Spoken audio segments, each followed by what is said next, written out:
costume for a mystery theater.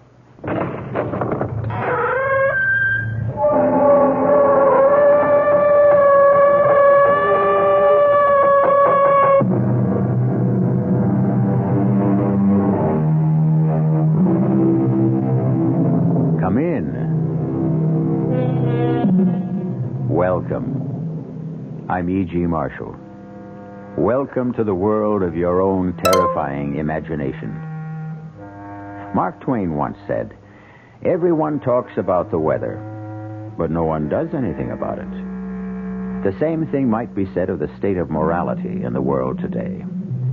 Everyone talks about immorality and corruption, but no one seems to do anything about it. Can we do anything about it?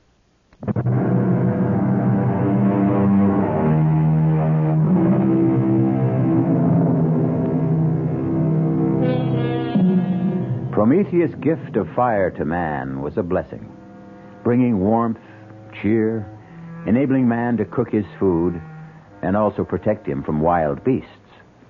But along with the benefits came drawbacks. Fire proved to be destructive, and sometimes deadly, and man used it often to destroy. Thus was born the warning, "Don't play with fire." However, those who created one warning didn't follow their own advice, and they inevitably learned that they should have. Bob! Bob! Over here! Ava, I wired you not to meet me at the plane. I had to. Bob, I'm so glad you're here. Darling. I've missed you. Me too, darling. I know I shouldn't have sent you that silly cable, but Bob, I am so frightened. It's all right now. It is all right. No, it isn't. I know how important your China trip was to you, but I had to bring you back. I tried to handle this myself, but it's Handle what? Not here. Let's have a cup of coffee and I'll try to explain.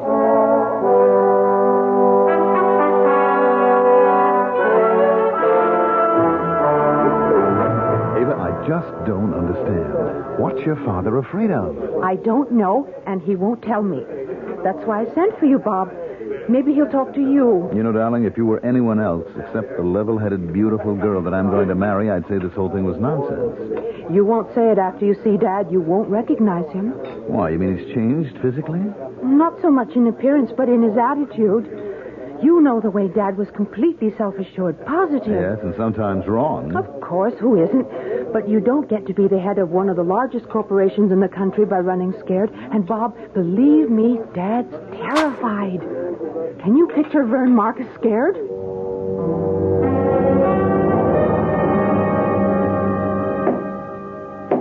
What's going on, Vern? Oh, nothing much, Bob. Just having my study remodeled. It looks like you're making it into a bank vault. You going to store your money here? What brings you back to the States? I thought you planned to stay in China 2 months. You're the reason I'm here, Vern. You've evidently been allowing Ava to fill your head with a lot of nonsense. Nonsense? Well, I don't know what she told you, She didn't but... tell me that you were turning your study into a fortress or electrifying the fence around the house, but she told me enough to convince me that I was right to come back.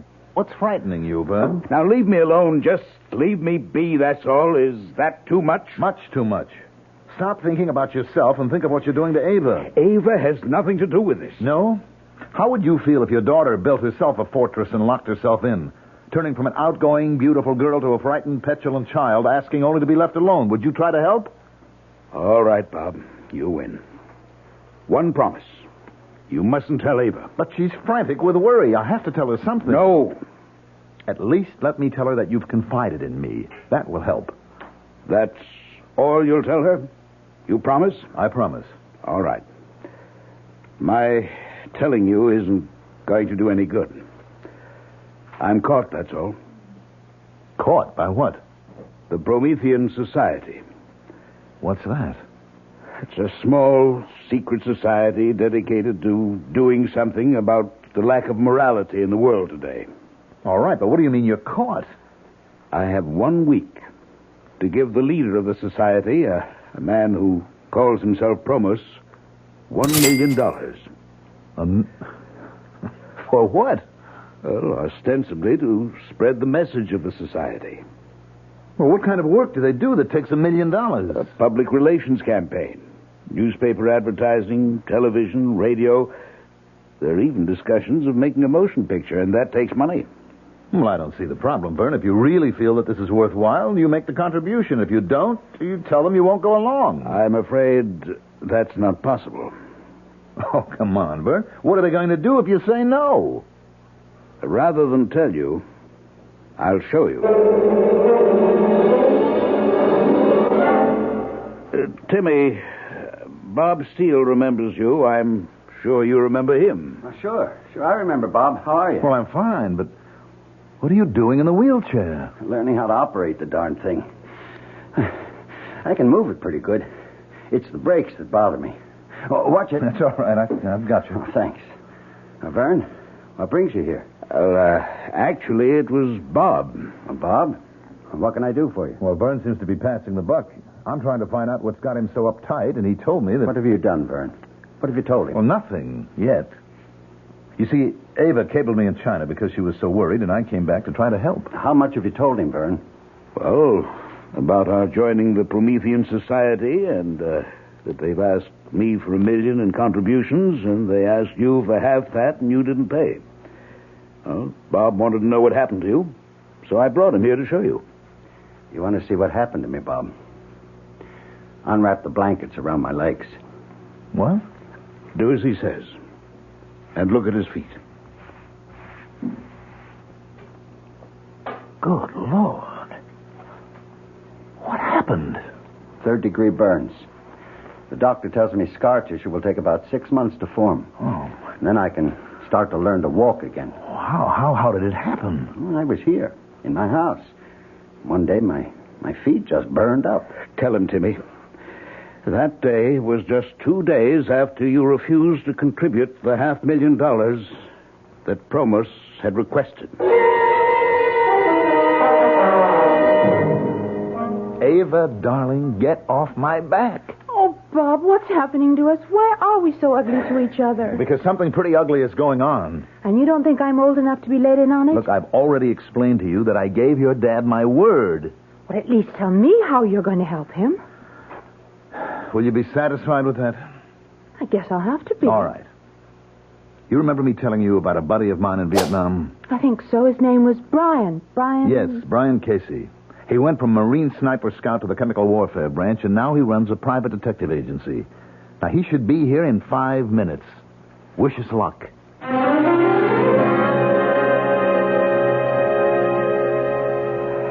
can't do it, Bob. I just can't.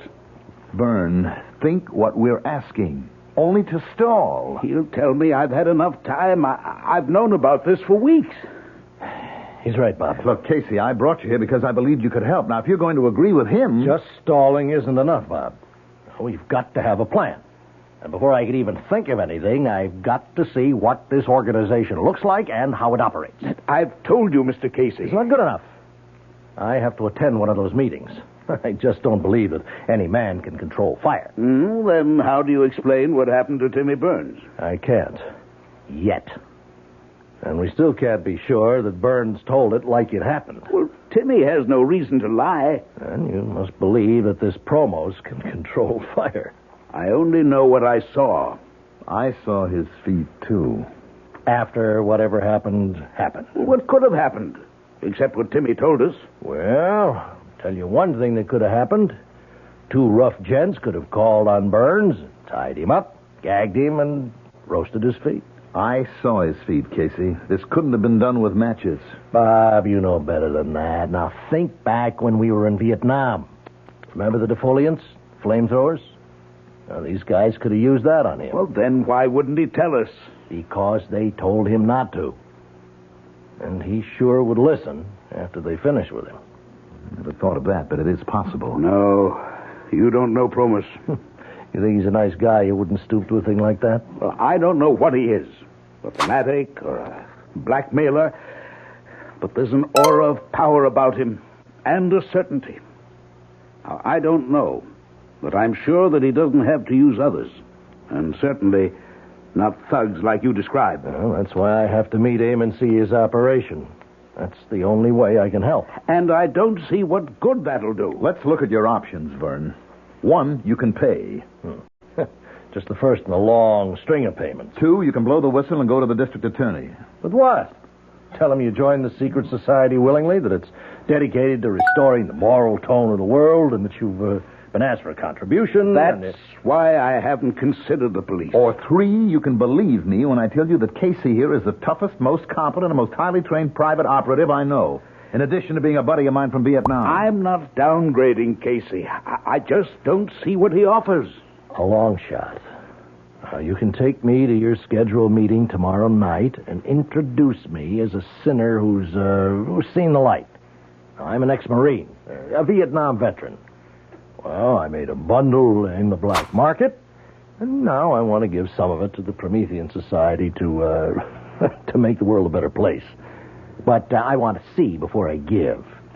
And the reason you don't have the million is that you wanted Promo's approval to allow me to chip in with you. That makes sense, Vern. And if Promos doesn't go for it, or I come up with nothing, you can always pay.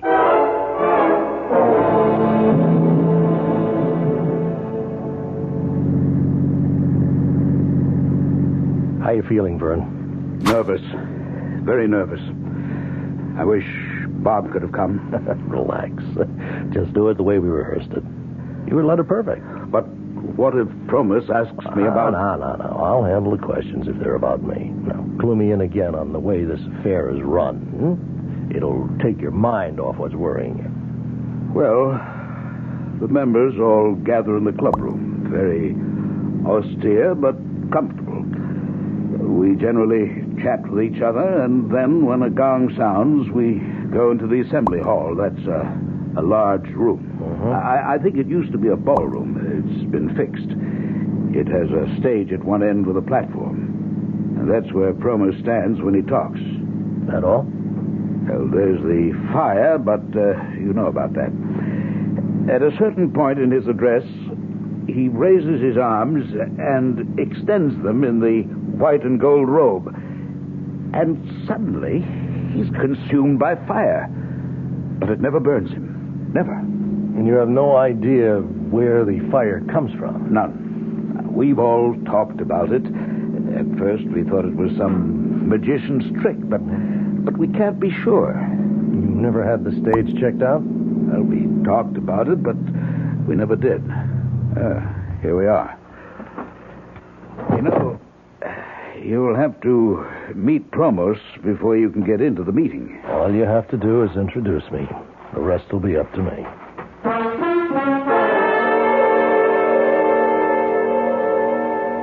So, you would like to join the Prometheans, Mr. Casey? Well, that's why I'm here. Now, what's with this bit about taking your shoes off? If and when we accept you, we'll explain our rituals. But we do not allow you into the inner chamber with your shoes on. What do you know about the Prometheans? Well, only what Vern Marcus told me. And what was that? Well, it was pretty general that you were an organization doing something about the shocking philosophy in our contemporary society that anything goes as long as it makes a buck. Now, why do you feel so strongly about it? Atonement. Atonement? For what? Yeah, for my sins. Yeah, this is not a confessional, and I am not a priest, Mr. Casey. We're engaged in a very secular battle here against the forces that have distorted and corrupted the moral values all over the world. And we intend to use the very same instruments that did the corrupting. Well, I apologize, but I wasn't being flip. Maybe Vern told you I was in Vietnam in the Marine Corps. I know this isn't a confessional, and you're not interested in my life story, but I made a fortune then. Opium? No, not quite that bad. Black market. I sold everything I get my hands on. Yes.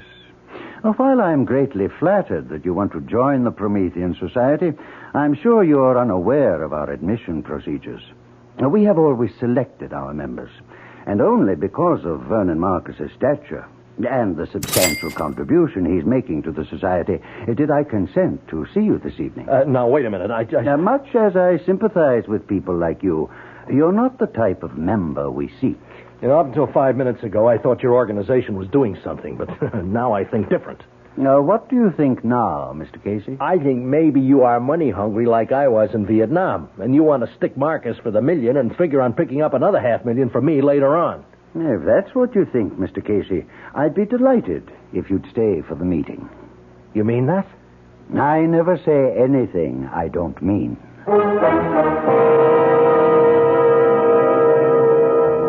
The world is made up of believers and non-believers. The two disparate groups argue about anything and everything, from the existence of ghosts to the importance of dream research. But few of the arguers ever get down to gritty reality. In just a moment, Brian Casey will see for himself the existence and power of Promethean fire as controlled by Promos when we return with Act 2.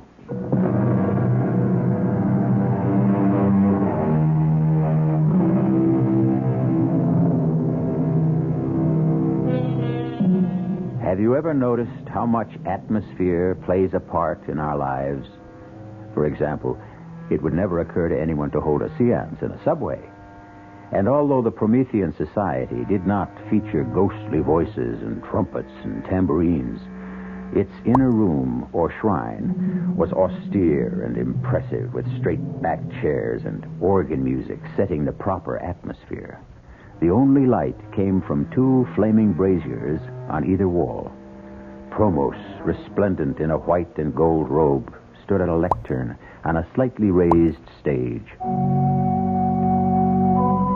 Welcome, Prometheans.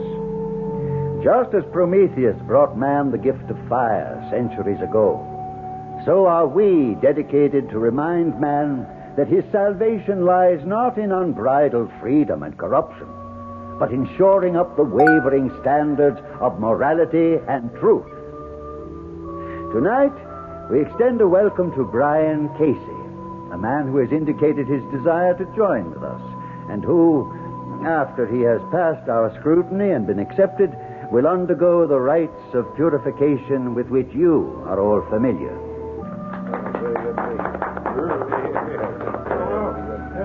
You have a question, Mr. Johnson? I do. As everybody here knows, I'm a businessman, and like everyone here, I joined this society with very high hopes. Yes, Mr. Johnson. Well, put it bluntly, the hopes haven't been realized. Could you be more specific?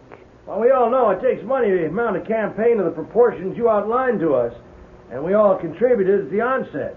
Now, some of us have made further and exceedingly generous contributions, and I still haven't seen anything that, in a business sense, would justify these outlays. You are asking for an accounting. Well, I'm asking for some sort of indication that something's being done. You ask for a sign, a hopeful sign, which you expect to find on the page of a ledger. No. And you shall have it. Deucalion, bring Mr. Johnson the ledger. No, I didn't mean to imply that... Hand it to him, Deucalion. Look, Promos, I didn't mean to upset you. I only asked, as any businessman would ask, to get some idea of where the money... Take it. Well, now, look, this is ridiculous. Do you want me to look at it now? Yes, take the ledger. And now, Prometheus, O fire-bringer, give our friend a sign. A sign, O fire-bringer, a sign. The ledger's on fire. Drop it, Johnson, drop it! Fear not. We are all safe. None of us has transgressed. I now call upon Prometheus for another sign. A sign directly for me. Watch now, Casey. Watch. You see, Casey? The man's a sheet of flame. He should be burned alive. But he'll emerge unharmed when the flames die down. It's a miracle, Casey. It's impressive, but I don't believe in miracles.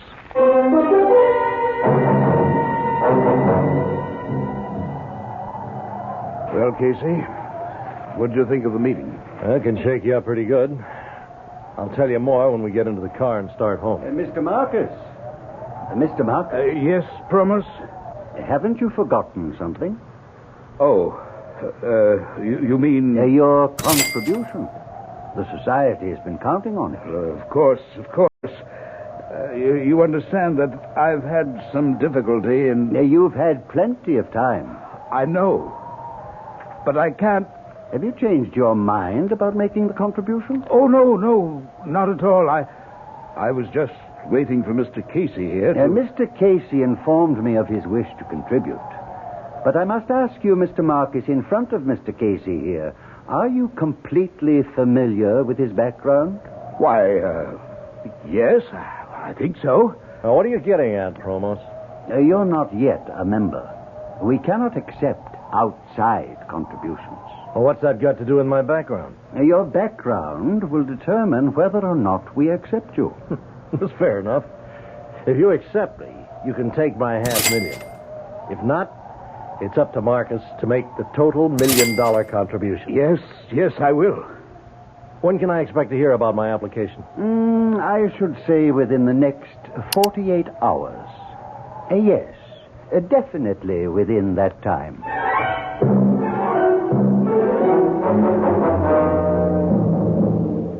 Well, now that we're back home, Casey, what do you think? Phony is a $4 bill. Well, what do we do? Blow the whistle, Bob. Go to the DA. Raid the joint. I guarantee you'll find all sorts of gimmicks that produce the fire Promos uses. You're being blackmailed. You don't want to give the Promethean Society $1 million, do you? No. Yeah, but you're afraid that if you don't... Stop right there.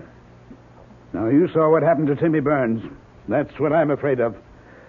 Do you have any explanation as to how Timmy's feet were so badly burned? Oh, not at the moment. I thought I did when we were made to bathe our feet in water at the purification rites, but my theory was wrong. What did you think it was? I thought, Bob, there might be some delayed action chemical in the water which might have caused the burns. But I checked my feet after I got home. Nothing. Just plain water. Well, what's the next move, then? Now, before we talk about any next moves, I need a straight answer to two questions.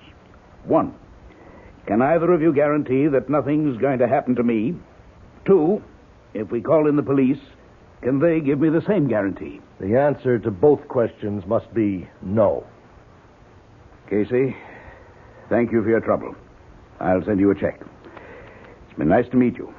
Goodbye. Now, wait a minute, Vern. You haven't heard... I've heard all I need to. It's not your skin that's in danger of being charred. Neither of you have anything to risk. I've made my decision. I'm going to pay.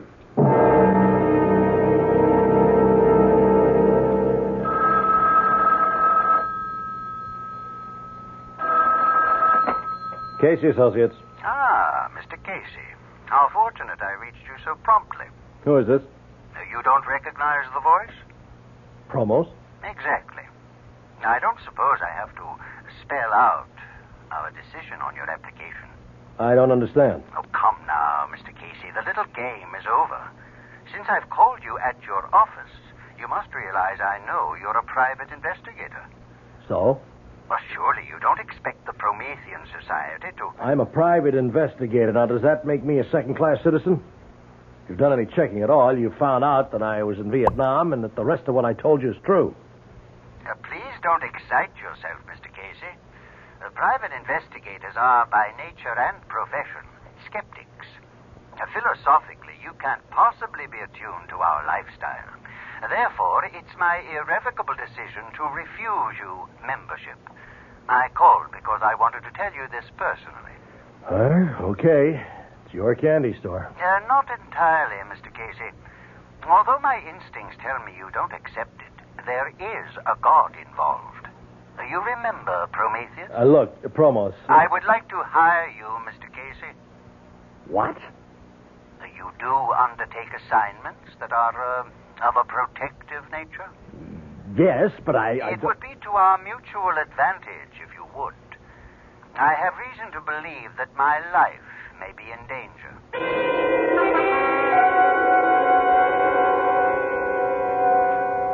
Are you willing to work for me?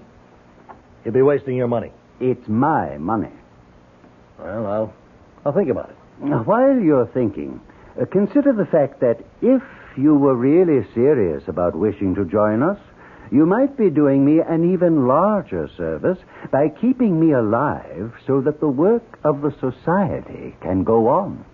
It's a good point. As I said, I'll think about it. Good, Mr. Casey. But don't think too long.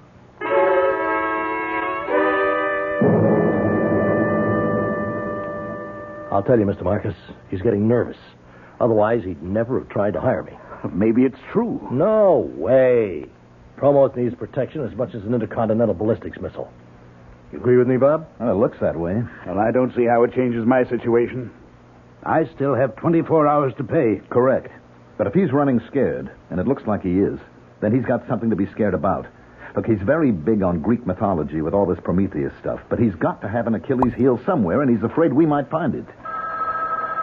Excuse me. Hello? Good evening, Mr. Marcus. I'm not taking you away from anything, am I? Oh, nothing important? Fine. I called to ask if you were aware that the guest you brought the other night was a private investigator.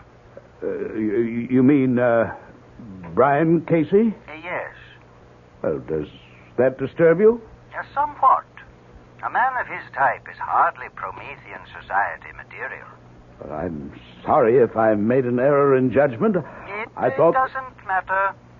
I've just called to tell you that Casey will not become a member, and therefore you are responsible for the entire $1 million contribution. You understand? Yes. Yes, I understand. My feet! Oh, my feet! They're burning! What? Get something! Water! Something! Burning? Oh, I'm burning! In the kitchen! Pails! Are you talking to me, Mr. Marcus? I'm sorry. There's some trouble here. No, I'm sorry, but... You'll have the money tomorrow night. Goodbye. Oh, call a doctor. Help me. Don't throw your feet under your body. Here's a pail of ice water. Get your feet in here, quickly. Merciful Lord in heaven. Look at the water, Bob. It's boiling.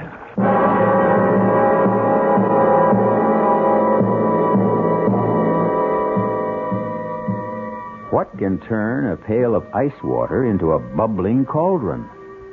Promos would say it's Promethean fire. What would you say? What would you do if you were in Vernon Marcus' shoes? We'll be back shortly.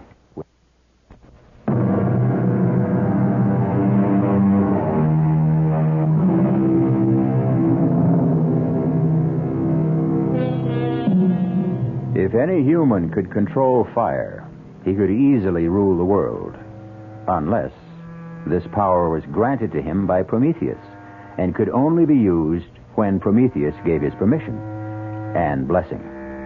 That is the claim of Promos, the head of the Promethean Society.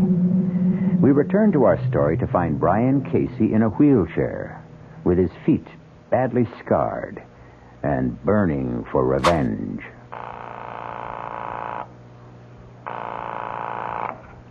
Hello? Bob? Casey, where are you?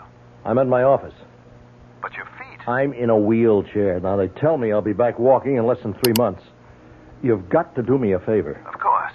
When's the next meeting of the Promethean Society? Now, look, Casey, I don't want to interfere, but don't you think you ought to lay off now? Tell me. Then I'll ask you the favor. The next meeting is this Friday night. Did Marcus pay the $1 million? He's handing it over tonight. Where? Well, I don't know, but... Listen closely.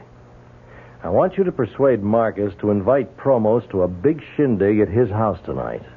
I don't know whether... It shouldn't be too hard, but it's vital. Now, why wouldn't a guy come to a party to pick up $1 million? Casey, you ought to know better than anyone that Promos isn't just a guy. We both know he likes money. Now, Marcus can say that he wants to make a big publicity deal out of the party. There'll be a lot of tycoons there. Now, it'll be an opportunity for Promos to meet them. Some of them should be interested in the Promethean Society. And think of the impression it'll make when Marcus hands over the $1 million. Well, it's a point. It'll work. And think of the impression Promos will make when he shows up in his robes. Why would he wear the ceremonial robes? Because they're impressive, because he's a ham at heart, and because he has to for my plan to work. Your plan? What plan? better that you don't know, in case something goes wrong. Look, Casey, you're asking to use Vern's house, and... I give you my word Vern can't get into trouble. Now, you've got to make the shindig come off. Why? What's so important about Promos coming to a party? Because after he gets there, you're going to spill a glass of whiskey over those ceremonial robes.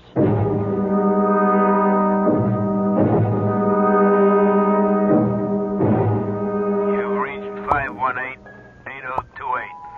If that's the number you want, you'll know I never talk on the phone. You got 40 seconds to state your name and business after you hear the beep. This is Casey. I need you for 2 jobs at the same place. Now, we never have played games, Whitey. This one's rough. It can go all the way. But it's important to me. Now, I'd have come personally to talk to you, but I'm in a wheelchair. I need you, Whitey. Well, I hope you have good news for me, Bob. I did what you wanted. Promos is coming? Yes. It was easier than I thought. How'd you bring him around? I told him we owed you a favor. If this works, bring yourself a favor. Look, you were kidding about me spilling a drink over Promos, weren't you? I've never been more serious in my life. If you don't do that, there's no point to the party. What in the world? Be clumsy, a little bump, and there goes the drink all over his robes. Now, you're terribly apologetic. Insist on having them clean for him. You can improvise the routine. Yeah, I guess. You still want me flying blind, huh? Until Thursday. There's a second part to this operation that has to come off before we stand a prayer. I'll see you back here Thursday at 4.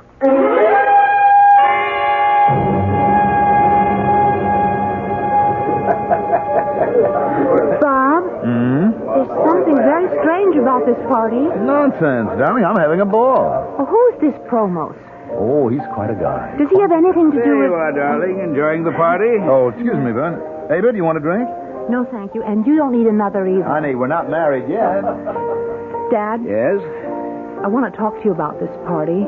Later, dear, after it's over. Where did you meet this man, Promos? Now, please, this isn't the time to... Well, he's the one who's been giving you the trouble, isn't he? I've told you, Avi, this is the wrong time for me to explain. You'll tell me later? If I can. Ava, darling, you don't know what you're missing. This bartender really knows how to mix a drink. Why would Dad give this man $1 million? Probably because he believes in the Promethean Society. Ridiculous. Don't say that until you've met Promos. He's impressive. He's a creep. Come on, let's go over. I'll introduce you. You may change your mind. Promos. Ah, Mr. Steele. And this, I take it, is your bride-to-be. That's right. Ava Marcus. Delighted. And congratulations to you, Mr. Steele. Oh, thank you. Oh, you're not drinking? Only wine. Excuse me now. Oh, please don't go yet, Promos. We haven't really had a chance to talk. What's up, Bob? Your glass. Oh, I'm so sorry. Clumsy fool. Bob, you spilled your I'm drink. terribly sorry. I don't know how that happened. Somebody must have pushed my arm. You did. Pushing it up to your mouth. Well, I'll have your robe cleaned, of course. No, thank you. Oh, I insist. No, it was an accident. There's no need to make a case out of it. It was my clumsiness. I'll have it cleaned and sent over to Society headquarters. I wouldn't think of it. Now, no offense, Mr. Steele, but this is a ceremonial robe, and I'll see to the cleaning myself. Oh, right on time, Bob. Come on, sit down. How are you feeling? Coming along. You managed to spill the drink over the robe? Yes. How did he react? Well, he blew up, naturally. I offered to have the robe cleaned. And he wouldn't allow it, huh? How did you know? Because he's not about to let that robe out of his hands. You think he's gimmicked the robe?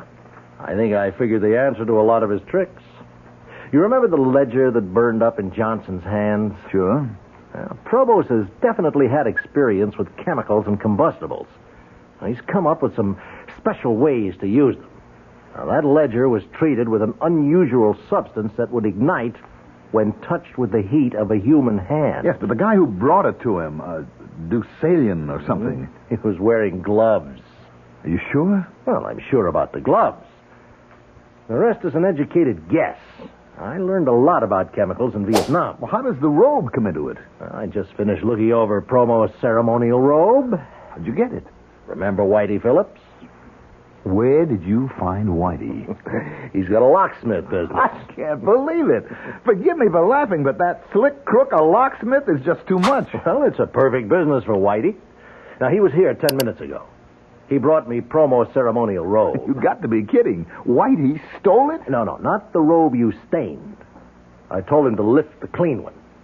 Wait a minute. How did you know there was another one? Well, there'd have to be 2 robes in case one went out of commission. Uh-huh. And what did you discover when you examined the robe? What I suspected. It was treated with some kind of flame retardant. Well, would that protect his face? I mean, Vern told me he doesn't wear a mask or anything like that. I know. I've wondered about that, too. Now, those flames leap all over. Now, if he had something that blew strong enough to keep the flames from his face... Well, that's pretty risky, isn't it? He's playing for big stakes. Casey, you're obviously convinced that the man is a phony. Don't tell me he's got you believing that Prometheus stuff, too. I can't figure him. Look, he wanted to hire you to protect him. All part of the game. He had to get me out to his place so he could fix my shoes. What? The fire that burned me started in my shoes, not in my feet. Now, he made me take my shoes off before I went into his office. Then he must have had the shoe treated with phosphor or some other of these chemicals that ignite under heat. Well, you know, like he did with the ledger. The heat of my body touched off the shoes. That's the same thing he did to Timmy Burns. I think so. Well, what are you going to do? Fight fire with fire. I managed to remove the fire-retardant substance from the robe Whitey brought me. I treated it with some chemicals that really like fire.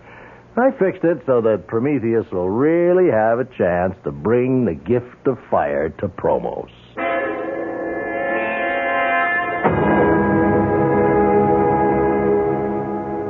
Whitey made it. Are you sure? Why shouldn't I be? Byrne just heard that tonight's meeting has been called off. Any reason given? No. Another date set? Indefinitely postponed. Now, do you think maybe Promos suspects something? No, we've got to trust Whitey. Why would Promos call off the meeting? Well, maybe he's packing in the entire operation.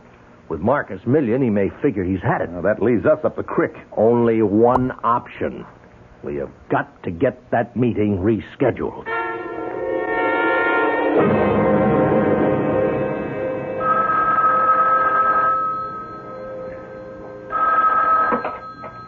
A Promethean Society. Promos? Speaking. This is Bob Steele. Look, I don't know whether you even want to talk to me because of the way I behaved at the party. Accidents can happen, Mr. Steele. Well, I called because I heard that tonight's meeting had been called off. Yes? And no date had been set for another? That is correct. Oh. Well, I guess that's that then. Mr. Steele, would you mind telling me what you're obviously trying to tell me? Well, it probably wouldn't mean much to you anyway. It was only a small contribution. Contribution? From whom? From the group that I represent. You probably don't know them, but we're setting up an import-export business with China, and I talked to them about the society and you, and of course I could only tell them what Byrne had told me, but they were very impressed. And what has all this got to do with tonight's meeting? Well, it was kind of a wild idea to start. Without meaning any offense, Mr. Steele, I find it extremely difficult to follow what you're saying. Well, I apologize. I guess it's because of that spilled drink. I still feel embarrassed.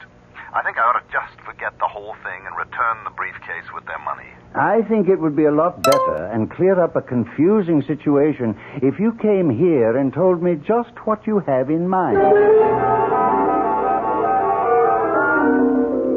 I'm sorry I took so much of your time, Promos, but I'm sure you understand how my group feels. I'll just take the $50,000 back and explain to them that I couldn't witness a demonstration. You are always apologizing for the wrong things, Mr. Steele.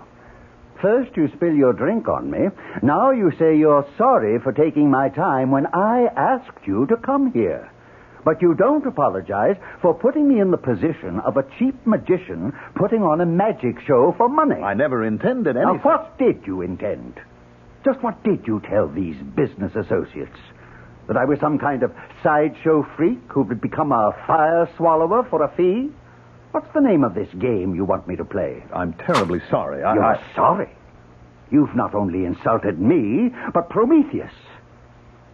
Well, I guess there's nothing for me to say. Oh, yes, there is. I'll give you something to say. Go back to your associates and your father-in-law and tell them they can come tonight and see Promos and the Promethean fire.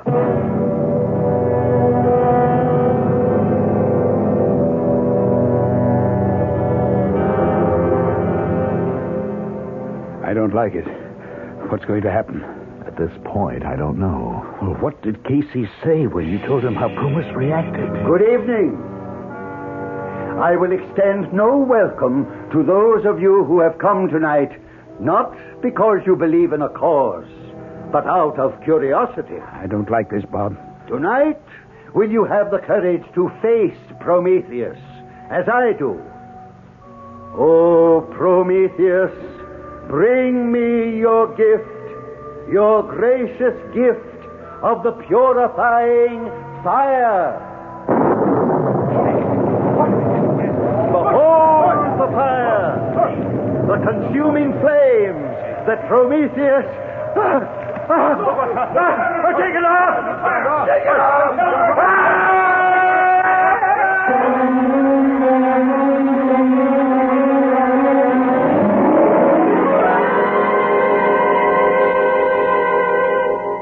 Those who live by the sword die by the sword.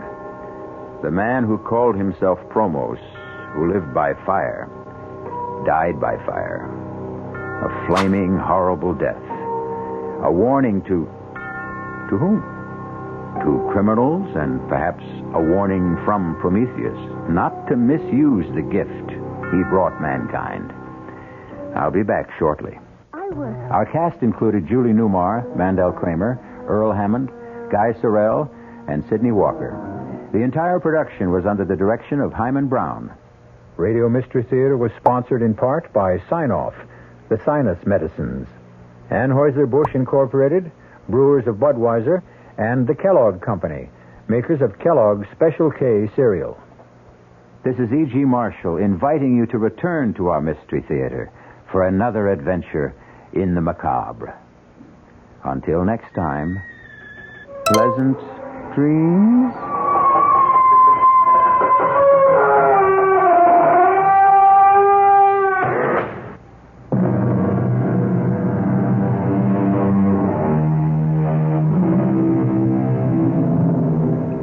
The preceding Mystery Theater program was furnished by the CBS Radio Network.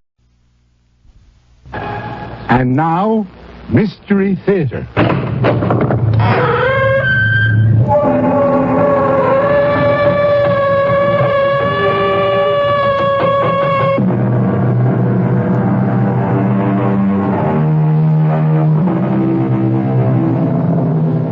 Come in.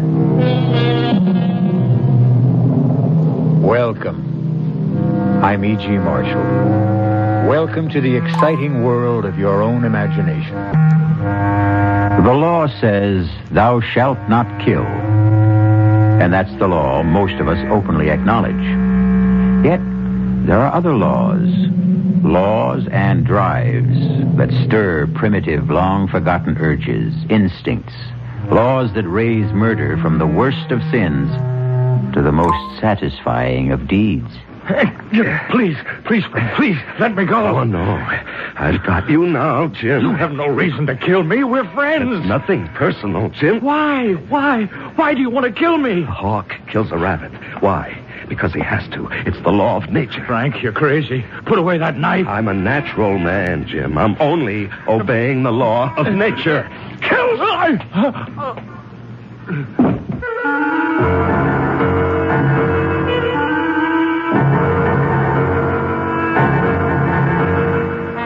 Our mystery drama, The Diary of a Madman, is based on the story by Guy de Maupassant and was adapted especially for the Mystery Theater by Sam Dan and stars Larry Haynes.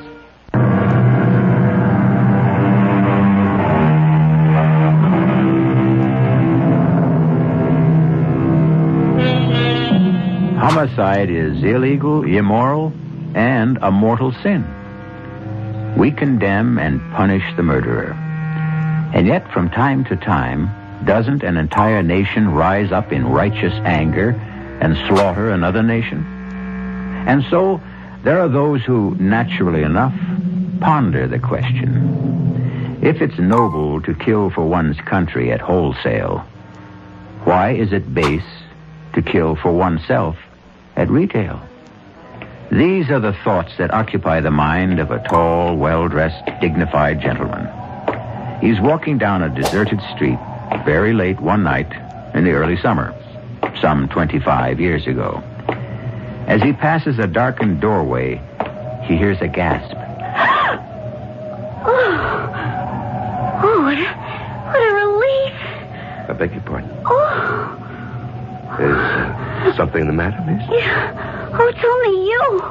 Me? Yeah, you. I don't believe we know each other, Miss... Wilson.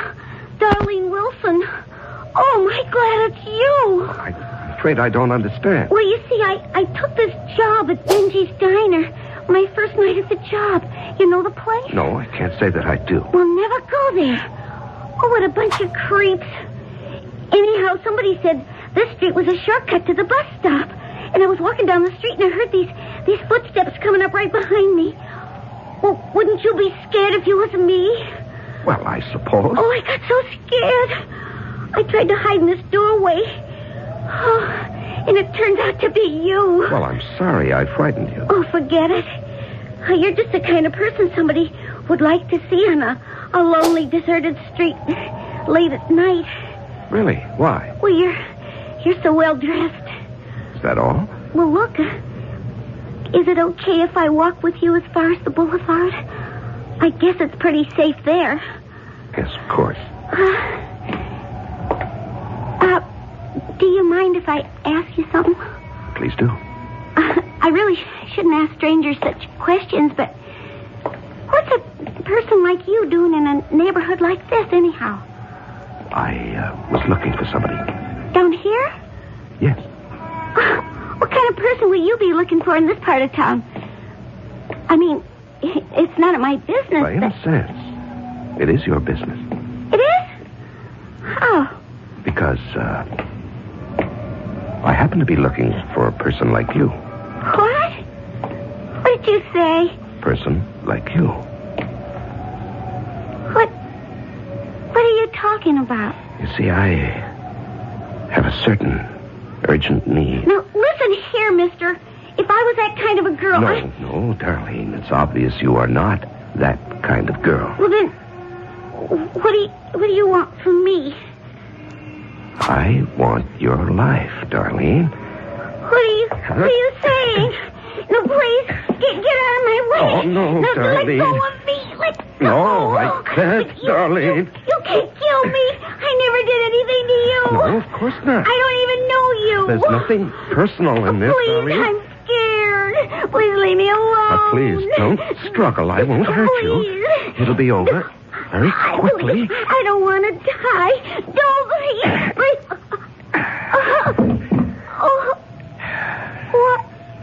Why did you do that? Help me, please. Somebody, help me. Some maniac step. I'm not a maniac, Darlene. To kill is to obey the law of nature. Nature commands all of us to kill.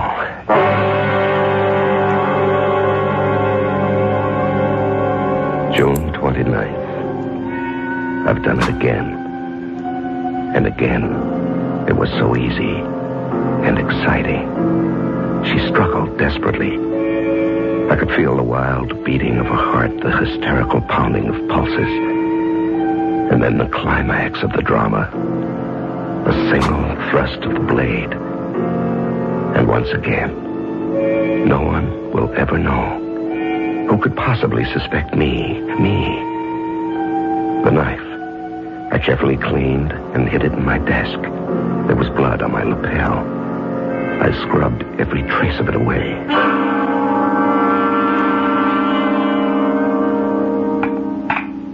Morning, Frank. Good morning, dear. Everything smells so good.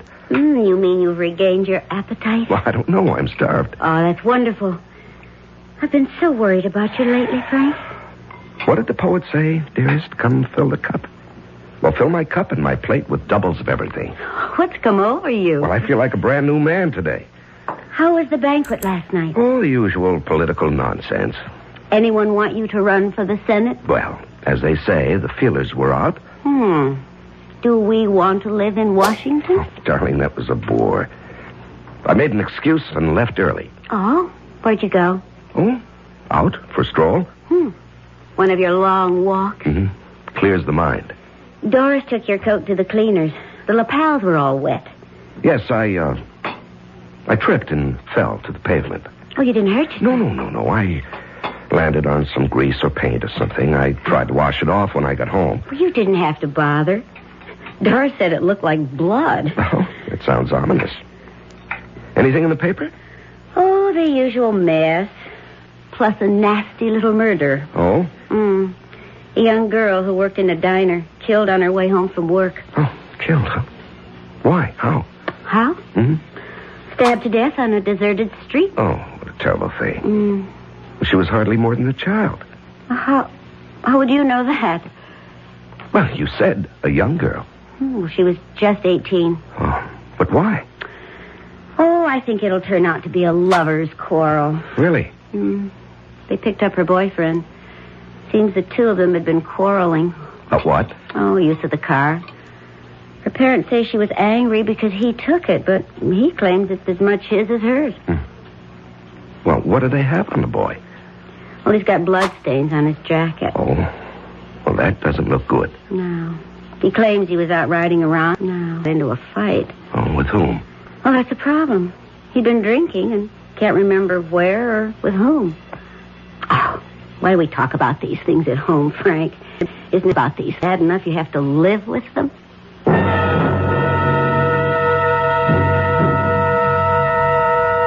June 30th. Although I'm completely above suspicion, I can't afford to be careless. Not that anyone in his wildest dreams would ever suspect. Still, I should be more careful about my clothes. Last time, there were also bloodstains. And yesterday, I'd forgotten to lock my desk drawer. Of course, Estelle never bothers. But still, no one should ever read this diary. I didn't do it. They're lying. They're all lying. Order! Order! Order, I'll clear this court. The defendant will rise and face the bench. Your Honor, Don't you call me Your Honor, young man. By your conduct, you show no respect for the law or for this court. Judge Wallace, I didn't kill her. Why would I kill her? Why? I loved her. Young man, you're being given a fair trial. You have every opportunity to prove your innocence. Judge, please. None of them believe me. What are you saying? Everybody thinks I'm guilty. I can tell. But I was cruising around and I got into a fight. I got the bloodstains that way. I got no alibi, but I didn't do it. You'll have to be seated. And we'll proceed in an orderly fashion. Will the attorney for the people continue his cross-examination?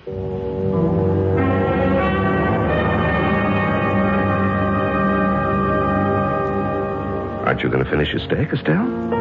You mean you still have room for more? I'm always this way when I'm trying a case. Well, it must take a great deal out of you. Yes, especially this one. Why this one? Oh, I don't know. Frank, that boy's innocent. Estelle, that's for the jury to decide. No, not completely. It's for you to decide.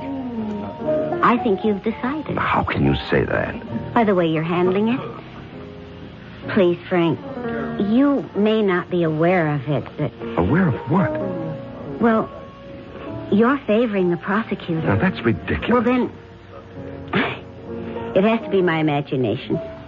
I don't understand why we're even talking about this. We never discuss my case. It's just that. Estelle, you're actually pale. What is it?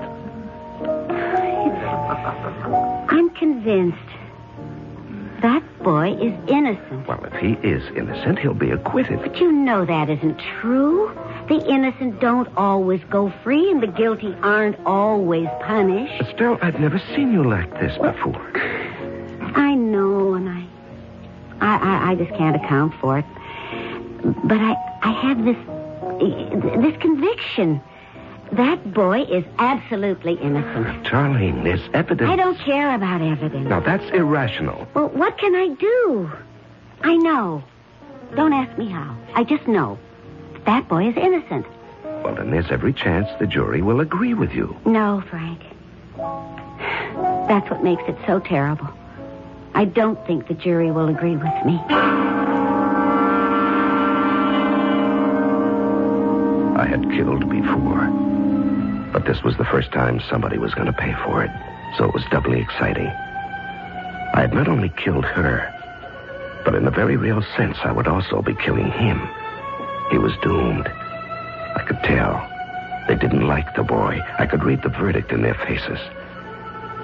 And so I went out of my way to give them the kind of charge that would be as favorable to the defendant as I could make it, because I knew that nothing could save him.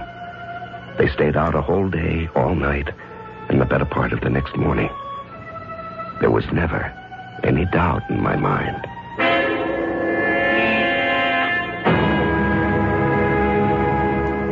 Peter Simmons, you have been found guilty. Have you anything to say?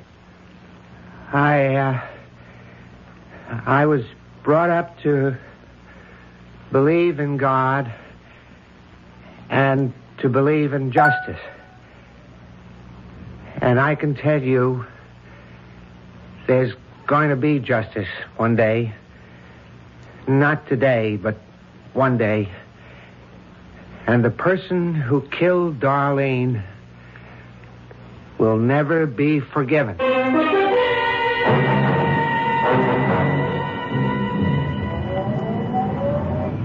Thanks for picking me up, dear. Yeah, well, I didn't think I could come to court today, but I couldn't stay away. Did you have to hang him? Darling, it was out of my hands. Mm. The jury wants him executed. There was no recommendation for mercy. Do you think he's guilty? We don't think about these things, darling. We hold a trial and hear the evidence, and the jury decides. Therefore, he's guilty. Well, I still say he didn't do it. I'm sorry. I heard your summation. You were obviously on his side.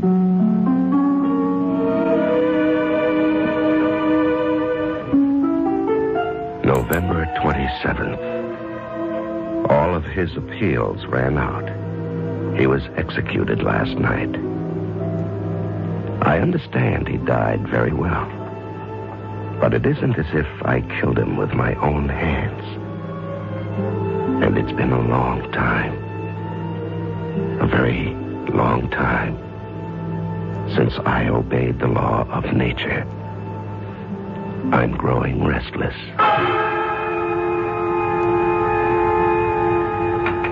Oh, honey, I took so much trouble with that chicken. You haven't even touched her. I'm sorry, dear. Oh, you're out of sorts tonight. Actually, honey, you haven't been yourself all week. You've been working too hard. I have a headache. Oh, well, why don't you lie down? No. I think I'll take a walk. Well, it looks drizzly out. Well, that's just the kind of weather I like. Well, when you decide on one of your walks, there's nothing I can say to stop you. Put on your rubbers and wear a raincoat. Yes, of course, dear. I don't want to have to worry about you.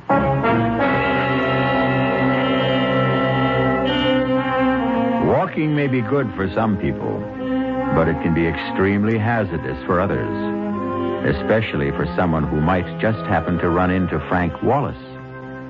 As Frank walks calmly through the rain-soaked streets, he sees a short, slight figure just up the block. And once again, there is the quickened pulse, the rapid heartbeat, the flushed face, and Frank's fingers tighten around the knife in his pocket. We'll be back shortly with Act 2.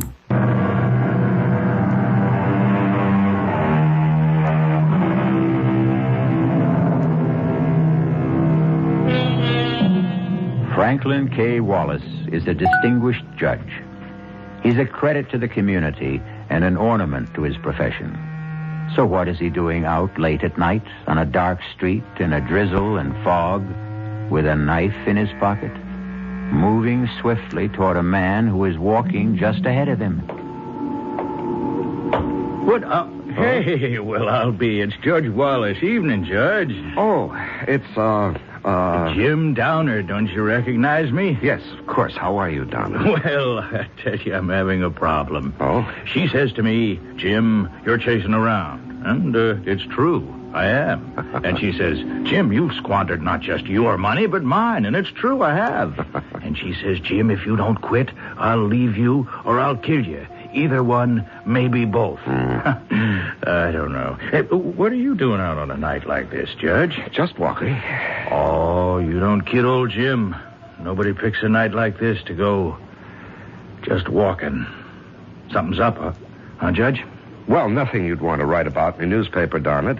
You know, Judge, I need a story in the worst way. I'm up against a deadline. I don't even have tomorrow's column. How about an idea? Well, how about, murder? Murder? Murder. Oh, no. No, I don't think so. Why not? Oh, because it's kind of offbeat, you know. Average person isn't concerned with murder. He doesn't think about killing. Oh, that's where you're wrong, down it. Killing is the law of nature. Every living being has the mission to kill. Well, Judge, I wouldn't exactly say that. Oh, yes, everyone wants to kill. Animals kill ceaselessly every day in order to live. Birds constantly must kill. Well, yeah, but we're not exactly talking about animals. Or we cause to be killed for our benefit. Well, it's kind of a gruesome topic. No, killing is almost the same as creating. To make and to destroy. These concepts are the history of the universe. Well, Judge, it's been great running into you, but I have some people down the line. To kill is the law. All right, if you say so, Because Judge. nature loves eternal youth. The more she destroys, the more she renews herself. Well, I wouldn't doubt that for a minute. Okay, I'll see you. Now, just a second. Huh? What is it? I want to show you something. Here, look. Judge, what are you doing with a knife? Judge, let go of me. Are you crazy? No, I'm not crazy. We kill animals, but that's not enough to satisfy. Now, wait a minute. Long ago, the basic need was met by human sacrifice. But now, each man must... Help! Quiet. I always treated you fairly, Judge. I always wrote good things about There's you. nothing personal in this. Please understand that. It has to be done. Don't struggle, Jim. It'll be over very quickly.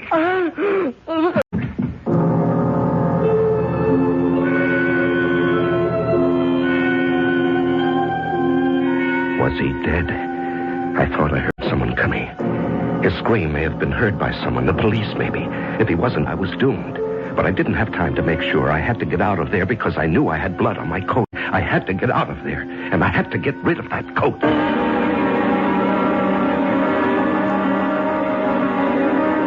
Frank, where's your coat? Estelle, I don't think you're going to believe me, but I gave it away. You what? Yes, you know the legend of the rich man who gives his coat to a beggar. Well, I ran into some poor derelict, and I just gave him... Frank. What a generous thing to do. Well, not really. The coat was getting old, and I was getting tired of it. And I never really liked it. Oh? Let me tell you the latest news. Mm-hmm. Jim Downers, the political columnist on the Herald. Yes? What about him? Well, he was found stabbed on the street. Oh, no. Uh-huh. Is he... He's in a coma. Oh. He was unconscious when the police picked him up. Evidently, he'd been attacked. He'd been screaming for help. Well, will he recover? Well, the police are convinced he'll be able to identify his attacker, but, well, he has to regain consciousness. Yes. Estelle. Mm-hmm. I'd like to go to the hospital. I'd like to see him. Oh, I didn't know you were that close with Jim. Jim was, he said he wanted to do a biography on me. Really? Mm-hmm. But you never said anything. Well, it was just in the talk stages. Well, they probably wouldn't permit visitors. Well, the least I can do is go there and ask if he needs blood. Oh, Frank. That's wonderful. The doctor said, sure, he needs blood. And they took a pint of mine, which I thought was only fitting and proper. And then I asked if I could see Jim. And the doctor said Jim was still in a coma, but I could pop inside for a second. There was a cop stationed outside the door. He saluted me, and I walked into the room. He was lying very still. There were all kinds of tubes attached to various parts of his body. As I leaned over to look at him, he slowly opened his eyes. And I knew he was going to live and destroy me, unless I could do something. I could hear the doctor out in the hall. He was exchanging greetings with a policeman. Quickly, I pulled gently at one of the tubes in his arm. I didn't know what that might do, but it was all I had time for. Do you want some warm milk, honey? No, I'll just go to bed. Any news about Jim Downett? Sorry to have to tell you this, Frank, but came over the radio a few minutes ago. Jim Downett is... Oh. They said he never really had a chance. January 20th. I had discovered something else. In addition to the thrill of killing, there is also the exhilaration that is felt by the victim. Nature is kind.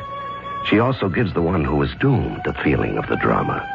I know because for several hours last night, I could have been a victim. Had Jim Downett lived, well, it taught me a lesson. I should raise the stakes. I shouldn't be so invulnerable. After all, if I am absolutely 100% safe, where is the thrill? Morning, darling. I see you've prepared a big breakfast. You know, it seems to me that every time there's been a murder, you eat a big breakfast the following morning. Oh? How do you account for that? Well, how do you account for this? Police have suspect in Downard murder. Have they? It's remarkable. It only happened late last night, and they have their man a few hours later. Darling, he's not exactly their man. He's just a suspect. Well, they don't say, but they hint pretty strongly that the evidence against him is rather heavy. Well, now, that's for a jury to decide. I don't know, Frank. I don't think he did it. Oh, no. Here we go again. Well, it's just a feeling. Darling, he'll have his day in court. Well, that doesn't necessarily prove anything. Estelle, are you attacking our system of justice? Did that poor kid, what's his name, Peter Simmons, did he get justice? Well, he got a fair trial. Huh. Well, I still believe he's innocent, for all the good that does him now. And I believe this man is innocent, too. Estelle, you don't know what the evidence is. Well, it's just a feeling, and it just won't go away. Well, you're being silly. Maybe. I just wish that you weren't involved. Well, I have to be involved. It's my job. February 23rd. The man's name is Tom Lewis. 30 years old. He has a previous record. He did time for robbery and again for assault. I don't think his chances are too good. He doesn't have a very good story either. Well, I was just walking along down the street, see, and I thought I heard somebody yell for help. So I wasn't going to get mixed up in it, see, but it was foggy. And I couldn't see, you know. And I guess I must have tripped over him. I could see he was as good as... And there was blood. There was blood all over him. And that's how it got over me. And the money... Well, all right, I figured as long as he's... Anyhow, he might have a couple of bucks on him, so I reached into his pocket. Your Honor, we should like the jury to examine this $50 bill. I not deny... Bill. Listen. Order. But somebody else had already knocked him off. The accused will remain seated and orderly. Well, I'm being framed. Mr. Lewis, I will not warn you again. The court cannot tolerate these outbursts. But I didn't kill him. February 25. I see now each of my murders has been a masterpiece. I feel like an artist. With this difference, I cannot accept credit for my work. Well, perhaps the day will come when a man will be honored for a superlative job, such as I can do. Meanwhile, I'm not exactly being cheated. No one else wants to take credit for my work either. That's a consolation.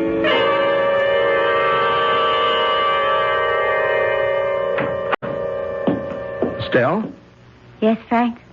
Well, now, what are you doing sitting here in the dark? Is it dark? I hadn't noticed. Well, did you fall asleep? No. Well, let me turn on the light. There. That's better.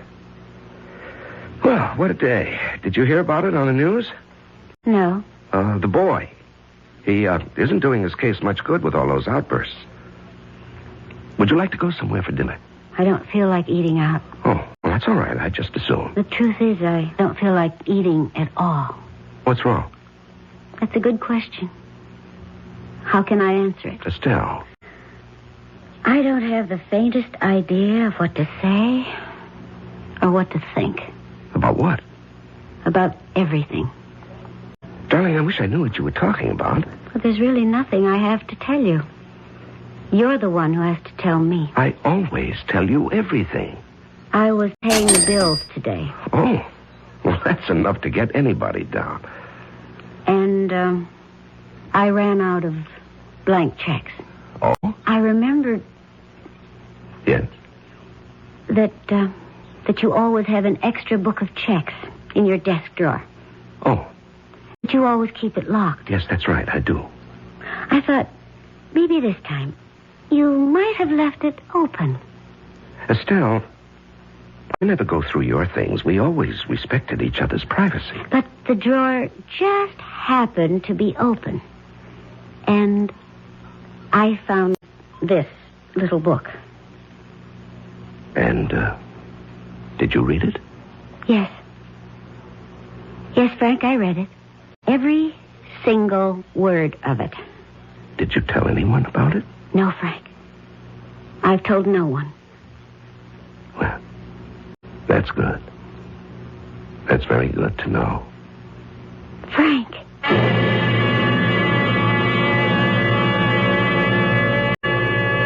How would you like to poke innocently through your husband's desk and come up with a diary like the one you've been listening to?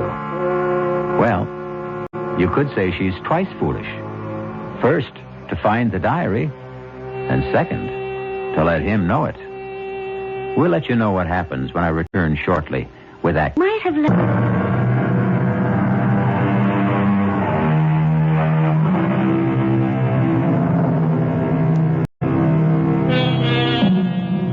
Over the years, there's been a series of particularly brutal murders. You are the wife of a distinguished jurist who has presided over most of the trials and sent the supposedly guilty to death. Now, you find a diary in which your husband claims that he is the killer. Frank, what are you going to do? What do you mean, what am I going to do? Well, you killed those people. This boy... This one who's on trial now for the murder of Jim Downard. He's innocent. No, dear, he's guilty. But I just read your confession. And Peter Simmons, who was hanged for killing his sweetheart. Well, you admit you killed her. Darling, please, sit down. You're becoming hysterical. That's right, I am. I have every right to become... Estelle, please, will you listen? But to what? To the truth. I've just read the truth. Darling, listen. Now, for many years, I wanted to write a book. What? Now, will you please just listen? You don't have to say anything until I'm finished. I have been fascinated by the criminal mind. And so after a particularly brutal, apparently senseless murder is committed, I try to place myself in the mind of the killer. What does he think? The way you put it, murder is obedience to a natural law. That's poetic license, dear. What do you mean? We kill, not for gain. Oh, we think we do. We think we kill for money or for passion, but the truth is, these are just pretexts. Now, we kill because of an ancient urge. And when the urge becomes strong enough, we take advantage of any pretext that comes up. But I'm not aware of this urge. And neither am I, dear.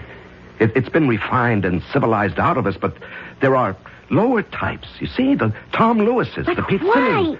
Why what? I don't know. Estelle, do you believe that I killed these people? Well, there it was in your own handwriting. Oh, Estelle, could you actually believe me capable of murder? I don't know. It was such a shock, and I was so frightened. Darling, we've been married 20 years.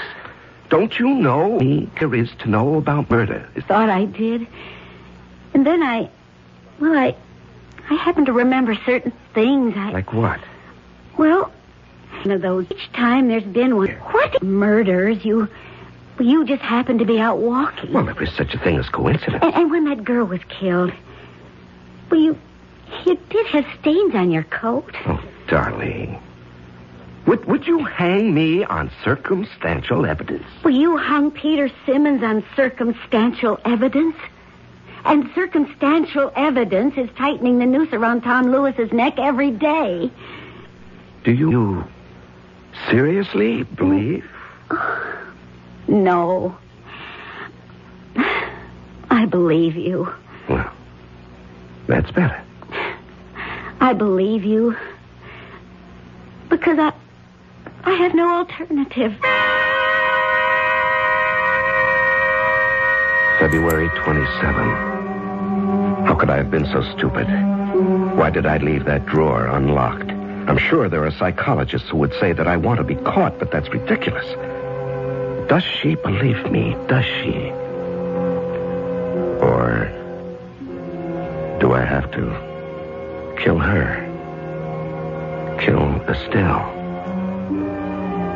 No, that would be testing the law, the natural law. Can you kill a loved one? Because I do love Estelle. That would be the highest obedience to the law, to kill the one you love. Very well, Mr. Lewis. You expect this court to believe that you just stumbled across Mr. Downard's body in the dark? It's the truth. He had already been attacked by someone else. Yes. He was still alive. I think so. You insist you heard him cry for help. That's right. Someone had just attacked him, see? And he's the one who killed him. Yeah, but we don't know that he cried for help. All we have is your word for it. But it happened, I tell you, and... Yes? What? What did you want to say? Mr. Lewis, you must answer the prosecutor's question. What happened? Yes, well, it was foggy. But you see, just as I got there, I saw somebody. You saw somebody? Right. I could see somebody running away. And could you describe that somebody? He was tall. Very tall.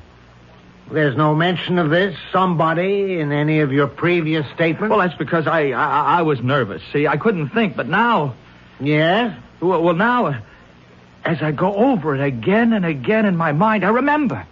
There was somebody, see, a tall guy. And he was running away. I mean, I can even remember his footsteps. And so now you expect us to believe that the murder was committed by a certain mysterious somebody. I expect you to believe the truth. I think we already know the truth.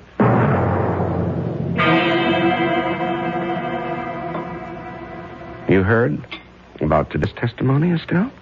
Yes.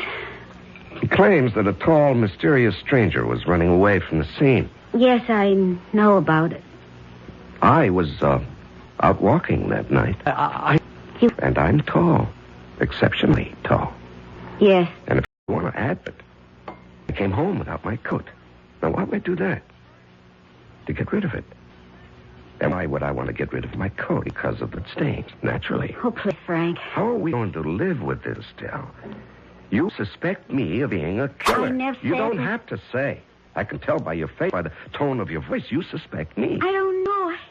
I don't know what to think. Well, if you think I'm a killer, shouldn't you want to stop me? How? Even if I believe it, who would believe me? I'm sorry, Estelle. I'm sorry for both of us. I should have never written a book like that. You should never have read it. I don't know what kind of life we can have together. You'll never know the truth. But I will, Frank, I will. I found a way to determine the truth. How? How could you? The truth is in your diary. I read your diary very closely. I found a way.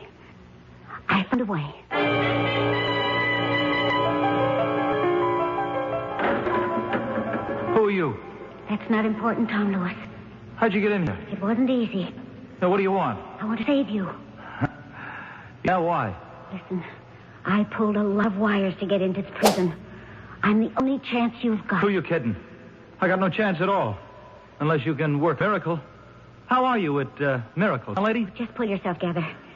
You have a job to do. Now, look, lady, I don't know who you are, what you want, but it ain't going to work. You have absolutely nothing to lose. Now, just tell me, was there or was there not a tall man who ran away as you approached? Yeah, I told the prosecutor. Now, you just didn't make that up in the desperate hope someone might believe it. Lady, I don't have to lie. I got nothing to lose. There was someone. Tall? Yeah, tall guy. And that's all you could say about him? Well, he was tall and kind of athletic looking, you know. Good build. He moved fast. I see. Hey, lady. Hey, what's the matter? Come on, what are you crying about? Oh, nothing. Oh. Now, do you want to be cleared of the murder charge? Huh. Just like that, huh? Well, almost. Why should I be clear? Because tomorrow you'll stand up in court and admit you killed Jim Donald. Oh, great. And that's going to clear me? Yes. Oh, lady, why don't you leave me alone? I got a tough one now. Do as I tell you. You mean you want me to just jump up and holler, I killed him? Yes, and then you go on and this is what else you'll tell them.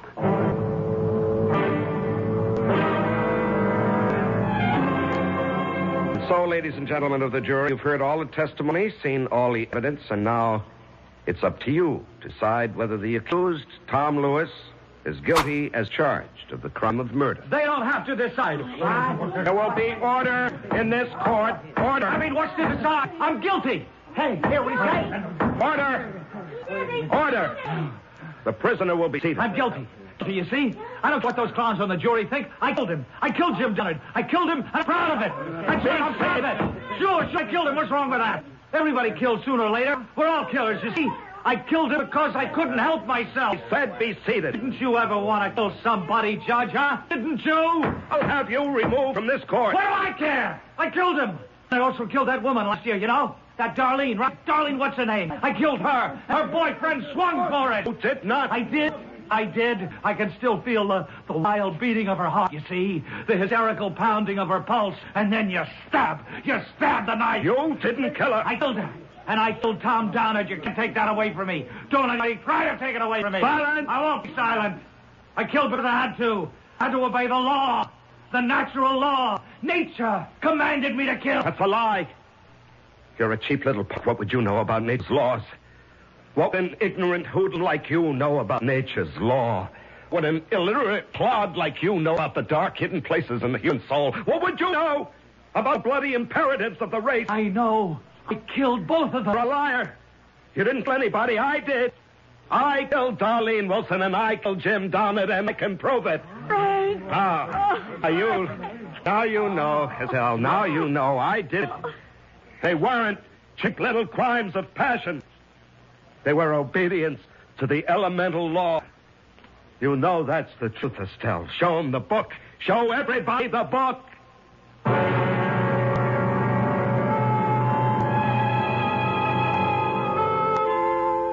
Well, they were all set to throw the book at ex-Judge Frank Wallace, but, of course, the plea was insanity. And if it proves anything at all, it demonstrates that no one should try to steal credit from a true artist.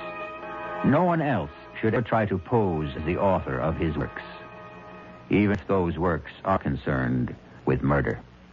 I'll be back shortly.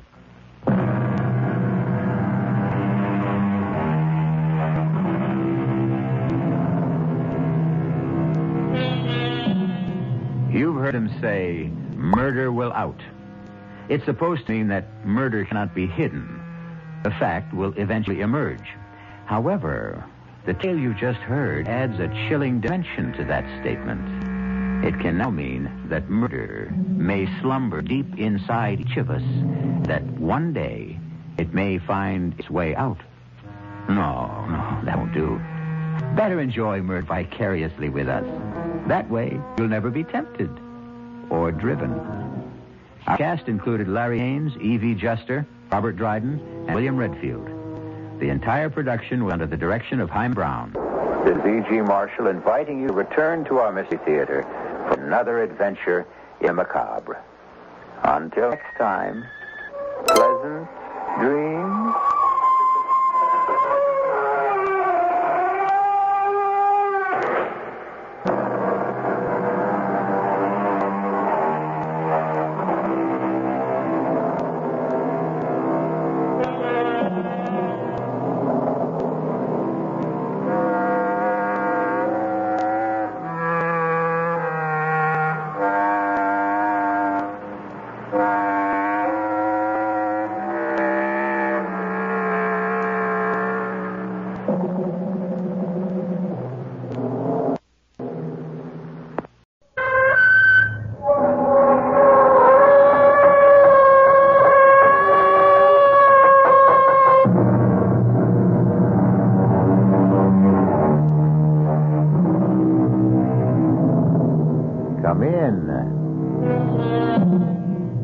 Welcome. I'm E.G. Marshall.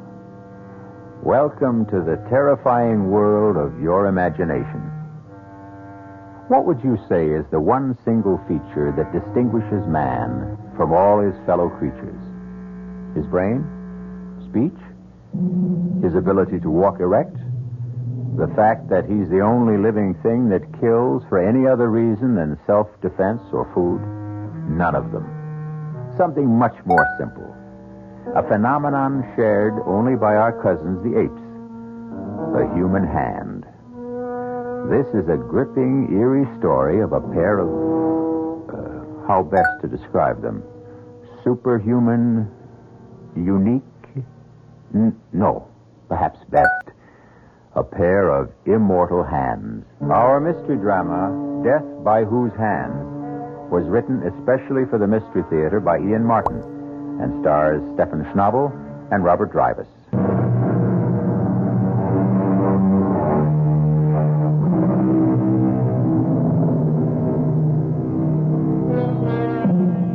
In the beginning of the 19th century, no city in Europe shone more brightly or boasted a more resplendent culture than Vienna. City of dreams, of glittering balls, of royalty and nobility and beautiful women, but most of all, of music. Music to the Viennese was, and is, a religion, a faith, a passion. And passion is an insidious, destructive emotion which can lead to sinister and deadly results. You are listening at the moment to the hands of Rudy Baum on the piano in Vienna's great concert hall.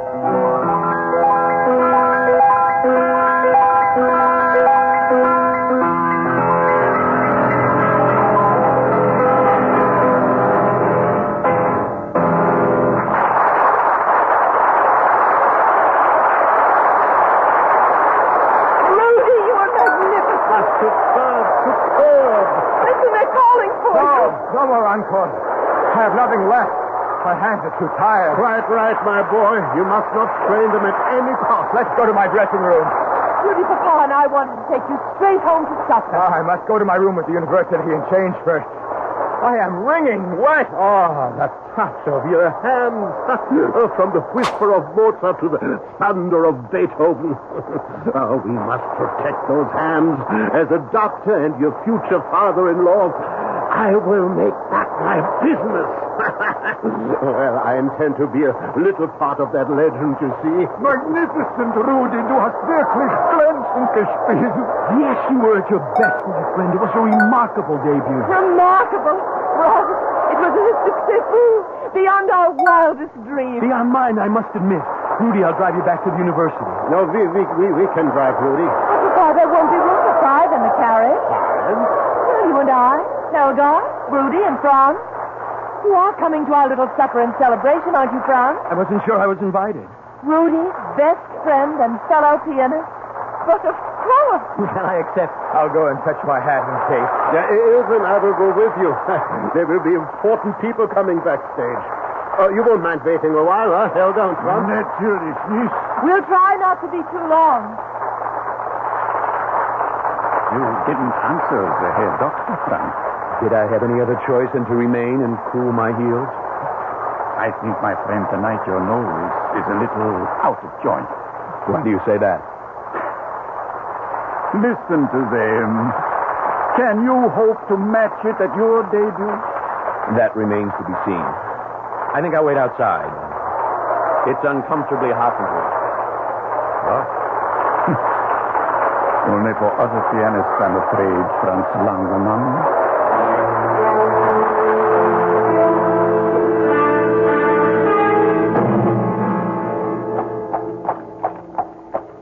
Big night for you, Rudy. No, it's only the beginning. I'm sure of that. Oh, but you're right. It is a big night. It's the start of everything I've worked and slaved for all my life. You wouldn't understand. Why not? Haven't I done the same? You? How could you know what I've suffered? You started with everything. I with nothing. I'm poor. I'm short. If I'm not downright ugly, at least I'm No tall, handsome, elegant dandy like you. But I've got it all in these hands of mine now. I've got the girl, I've got her father as patron, and soon I'll have all the rest. The money, the fame, the clothes. I've beaten you, Franz, I've beaten you. And I did it all with my talent, with thee. All right, Rudy. All right. You've had a great success, but don't let it go to your head. You're not the only pianist in Vienna. Oh, yes, I am now. Well, some of your classmates still have to make their debuts. Who? Gelbach? No, certainly. Struck is here, made of tin. Brungel, he's all thumbs. And me? You are nothing. You've no tone, you're wooden, you're stiff. You play like a music box. I ought to stop this carriage right now and throw you out. Go ahead, we're almost there. No, I'll do you this one last favor. We'll get there as fast as I can so I can get rid of you for good. Here. Hey, look out, Franz. The streets are icy. It's your big night. I'm only giving you something else to thrill about. There's a curve ahead. That wagon has stopped blocking the road. Franz, look out! Look out! Listen! The carriage is tipping!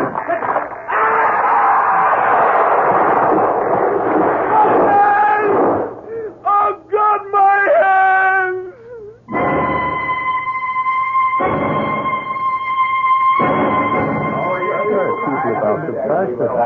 What on earth do you suppose is keeping Rudy so late?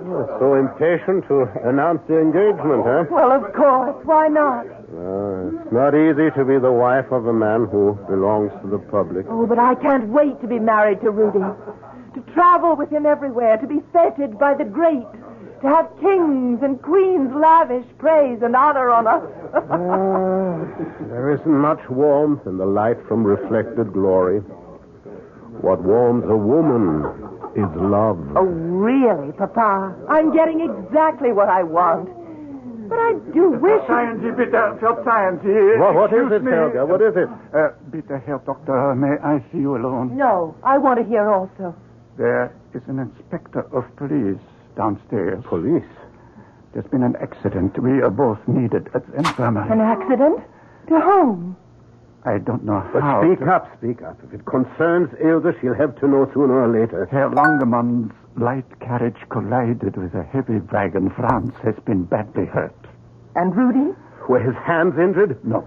He has a concussion only. Well, we'll go immediately. Is he conscious? No. Oh, Catch her, Helga. No, I'm all right. I'm not going to faint. I'm going with you to the infirmary.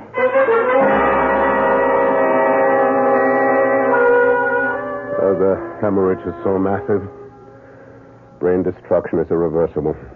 I'm surprised Rudy's still breathing. Oh, the music these hands made less than 3 hours ago.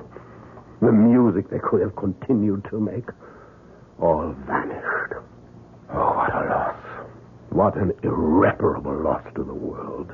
And to your daughter. Oh, yes, Ilse. I cannot face her now, Helga. Will you, old friend? Trust me. I'll take her home and sedate her. No. Give her something here before she leaves. The inspector can see her home. I need you here. As you wish. But she'll want to see Rudy. What do I tell her? Tell her. She must wait. Don't hold out any hope. And Franz? Well, I'm going to see him now. Tell Ilse he had some hand injuries. Say he's under sedation. And be sure that policeman takes Ilse home. He's asked all he needs to know.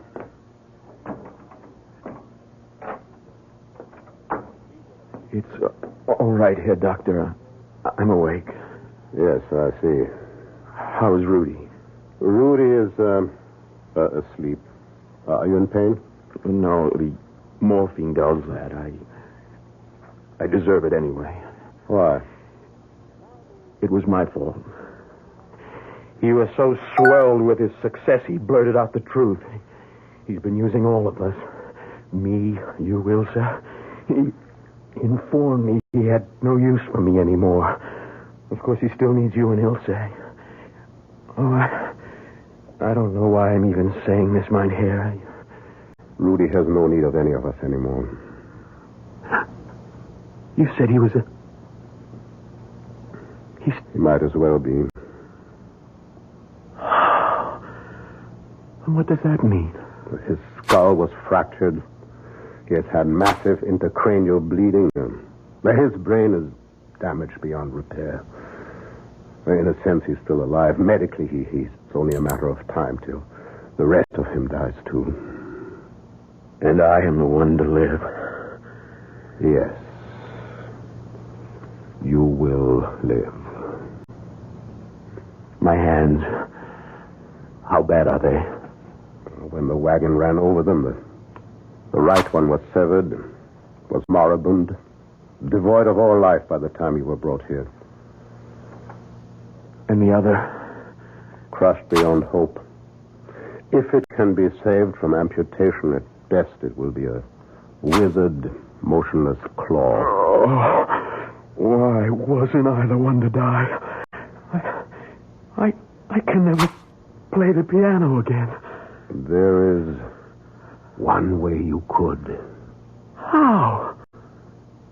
If I gave you Rudy Baum's hands.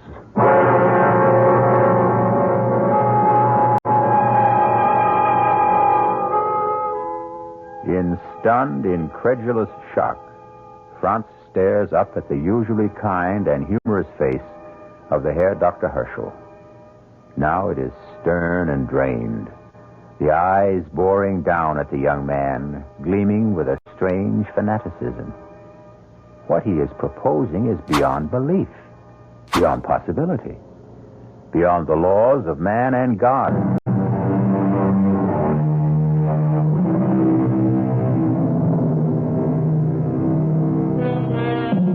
The year is 1804. Vaccination has been discovered 8 years before, but anesthesia will not even be conceived of till 1842. The only antidotes against pain are alcohol, opium, and a man's determination. And Franz Langemann lies in a bed in Dr. Herschel's private infirmary facing a transplant infinitely more complicated than anything medicine has dreamed of today. Rudy's hands. But he's still not dead. The moment his heart stops to beat, we can take them, still alive and pulsing. Could it work? Could I use them as hands? I don't know, Franz. I know only you have nothing to lose. If the transplant fails, you will be no worse off than you are now. And if it succeeds? If it succeeds, you're a musician. What better tools could you have to create beauty in music than the fingers and the hands of Rudy Baum? Very well. If Rudy is gone, I agree.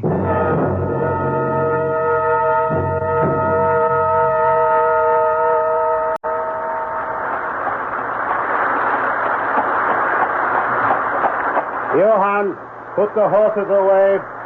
I'll sleep till mid-afternoon. I won't need you before then.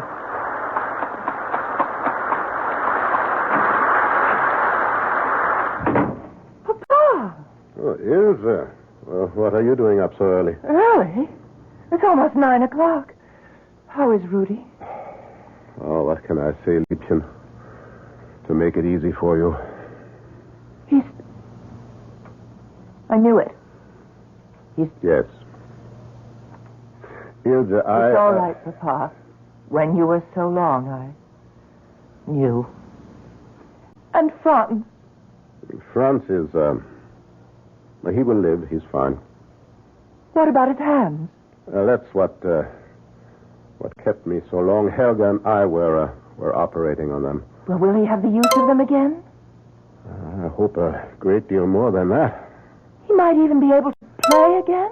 It's too soon to know anything. It'll take months. Oh, what's the difference? It won't be Rudy. Nobody ever will play like Rudy Baum again. Not in your lifetime, Papa. Or in mine. It would seem too much to hope for, would it not, meine Tochter? And yet, I am going to dare to hope.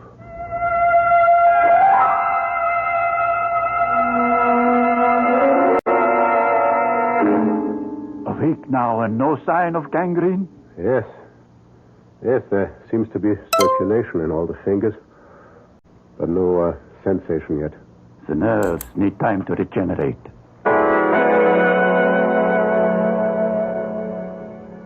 So, now, Franz, we are taking off some of the bandages to free the fingers.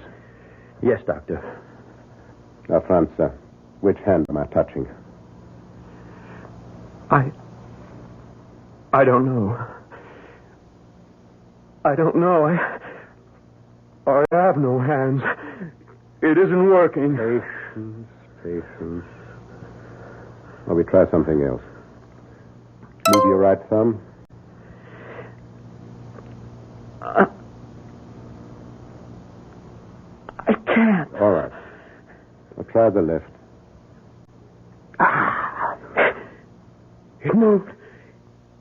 It moved. Oh. We make a beginning. Now we try the other fingers one by one. And as you see, today we take all the bandages off for good. These terrible scars. No, not terrible. Beautiful. Well, you will see within a year there will be thin white lines you can hardly detect. Besides, I made the grafts far enough back so that your linen will cover them at all times. Even when you play. You really expect that I will ever play the piano again? I hope with all my heart. Now we try the exercises again. Here, pick up the pencil. I can't. I can't feel the damn thing. The feeling will come. No, never. They work, they move, but they have no feeling. I tell you, it's all been for nothing. I'm wearing a man's hands.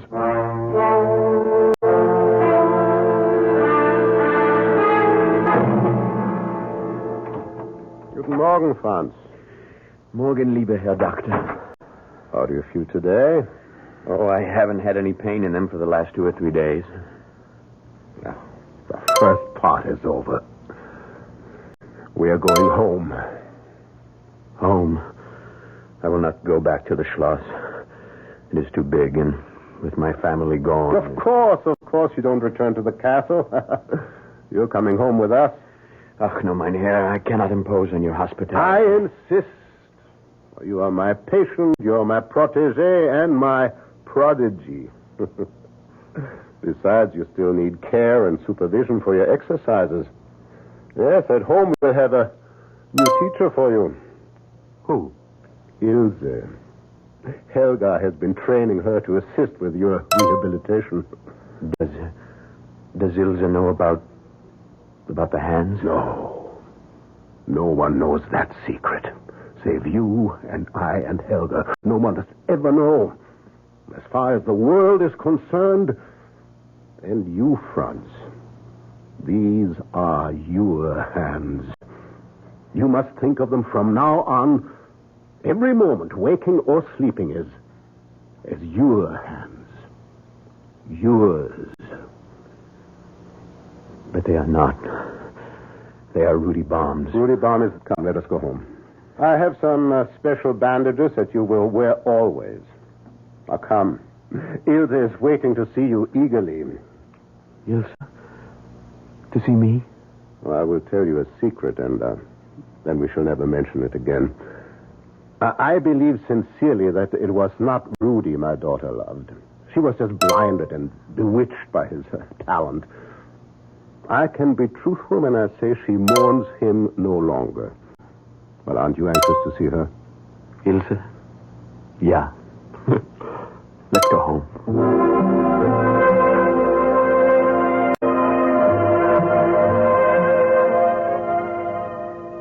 Guten Tag, Franz. Ilse, I didn't hear you come in. Guten Tag. Where's Papa? He went back to the infirmary after lunch. Oh, I thought you and he were together. And now that I'm here, I must take up my duties. Will you come to the table? Are we to eat again? No. We're going to start your exercises. Oh. Your poor hands. Just think. That night, Pa never told me how badly they were injured. There's not a sign of a scar. Your father is a magician. No, I know he's prouder of his success with you than anything he's ever done. Do they still hurt? No. Even when I hold them? My hands are not what you heard, Ilse. It was my heart that was in your hands. Oh, that was a long time ago, Franz. It's over. Shall we start again, then? Us? Again? No, I meant the exercises.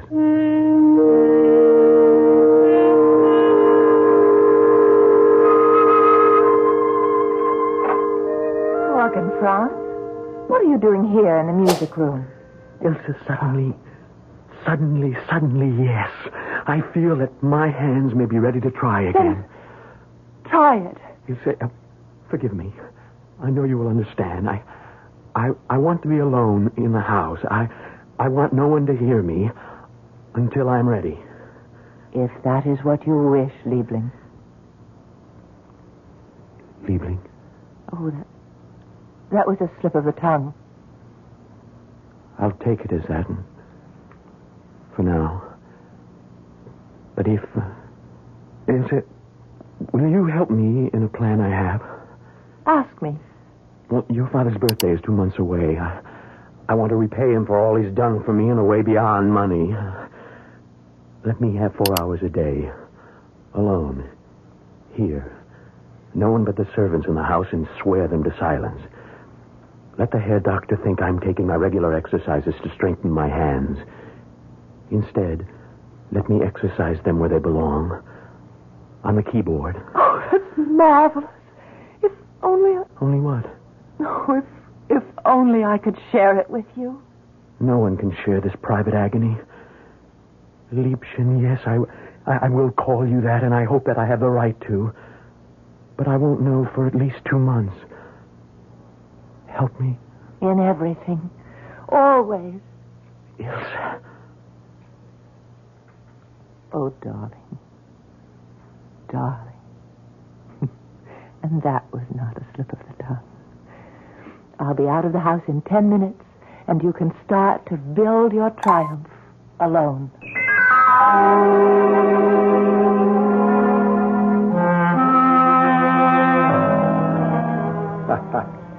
A dinner fit for a king and a birthday cake made for an emperor. I had forgotten it was my birthday, but then that's easy to do at my age. We'll have port and brandy and coffee in the music room. Music room? Why there? Now, don't ask questions, Papa. On a birthday, there are many surprises. There's one very special gift you haven't received yet. From France. Oh, I don't need any gifts. This one, permit me to offer you. Ilse? Thank you, Franz. Lieber Doctor. Oh, danke schön. Now sit with me, Papa. Here on the sofa. Oh, this is so mysterious. What are you up to? Listen. Lieber Herr Dr. Herschel und mein Liebchen Ilse, this is a moment of terrifying truth. I am Lazarus. But am I surely risen from the dead? For all of us, music is a way of life. If it is still mine, then this is the best birthday gift I can offer either of you. In return for all you've done for me. Here it is.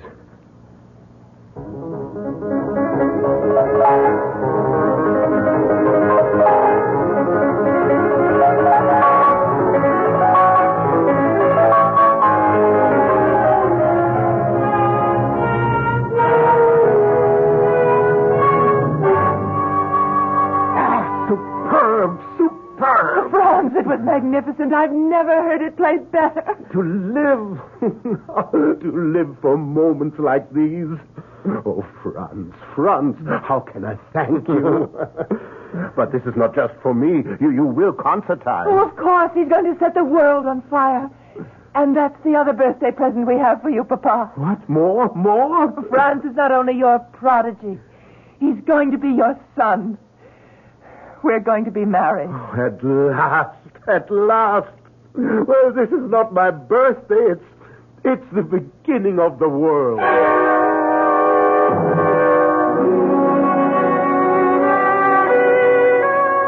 Good night, Ilsa. Must you go? Time enough for us. This is his celebration. Let us wait for ours. If I must. Don't tempt me. You were so wonderful tonight. The tone, your hands. All of me is yours. Then come. Come to bed.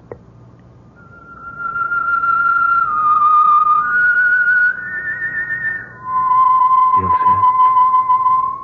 Oh, how sweet you sleep. Your hand in mine. Where are my hands? What?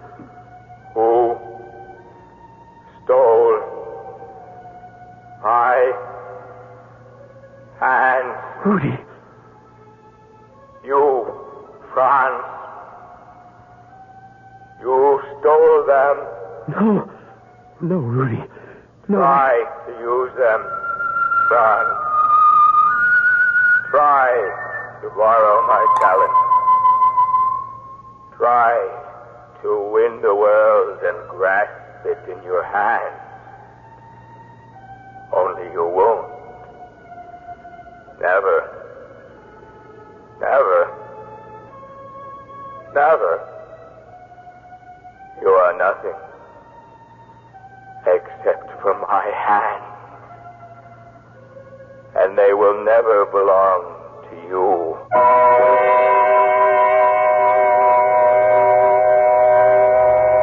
Ilsa, so sure of her future at last, turns lazily in her sleep. She has no intimation of the restless dreams that are torturing her intended husband. And neither of them is aware of the nervous tensing and extension of the hands that once were Rudy Baum's. Hands joined to the body of Franz Langermann.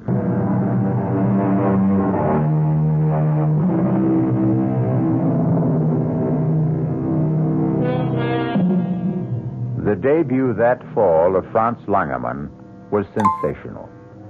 The public took him to their hearts, and the critics were unanimous in praise, projecting for him the brilliant future that had been denied Rudy Baum by his untimely death. So bright, indeed, were all Franz Langermann's prospects that he seemed to have banished the tortured dreams that haunted his sleep, till the morning of his wedding day.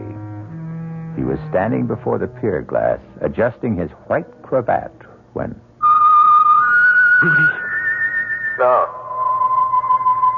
Don't turn around, Franz. You won't find me in the room. Here. In the mirror. Why are you here? What is it you want? Everything that was mine. Ilsa. My career. My hands. I cannot give any of it back. You will give me all of it back, Franz. All that is mine.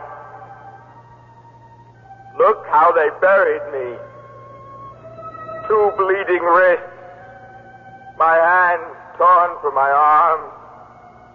You might as well have opened my chest and ripped my heart from its moorings. But I will have my revenge. You're dead. Not till I am whole.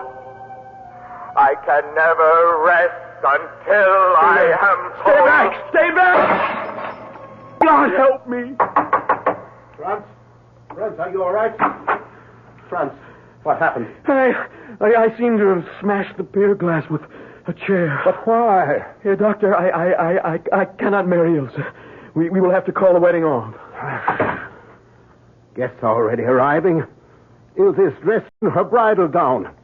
What's the matter, boy? Are you mad? More than a little, I'm afraid. I can guess perhaps what troubles you. Let us sit down together then and talk this over.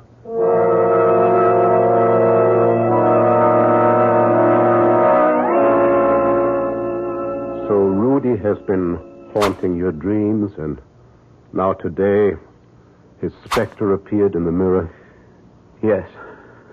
And you feel that his uneasy spirit is doomed to haunt you, that his ghost will forever dog your footsteps? Yes. Certainly if I marry Ilse. And I love her too much to put her through that, too. Franz, you are an exceptionally kind and sensitive man. You've been through an agonizing and traumatic experience. You have been driving yourself, practicing long hours for your concert debut. You are exhausted physically and emotionally. The mind is simply playing you tricks. No, you don't understand. Rudy Baum was no friend of mine. You remember? I tried to tell you that night, the night of the accident. Oh, yeah, so you did, I recall. Rudy was my enemy. He resented me, hated me. The night of his triumph, when he had everything, he gloated over it. He threw it in my teeth. Well, then, that is it, Franz. Why should you have any remorse? You think it is only remorse that conjures up these visions? Of course. That and your oversensitive nature. And I can help there. I will give you some mild sedation for the days. And for the nights? If you need it. I should think Ilse would be better than all my pills for that. What you need is her to take care of you.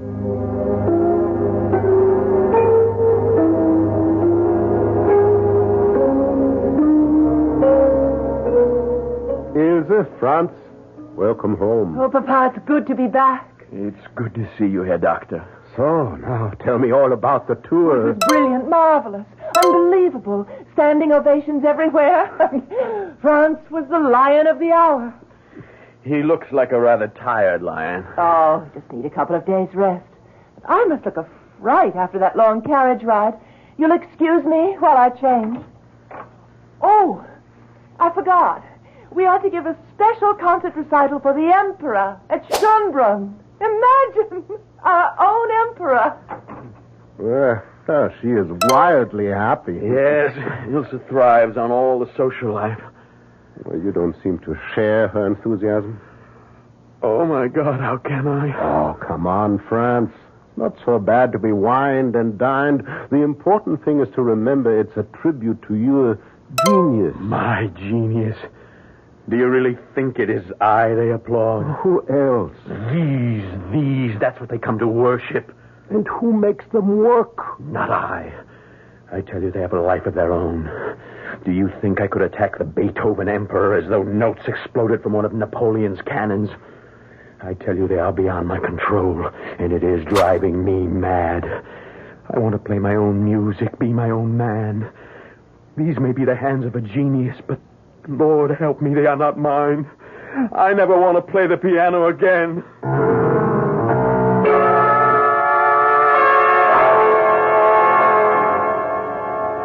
Franz? Yes, Ilse. What are you doing out of bed? Thinking.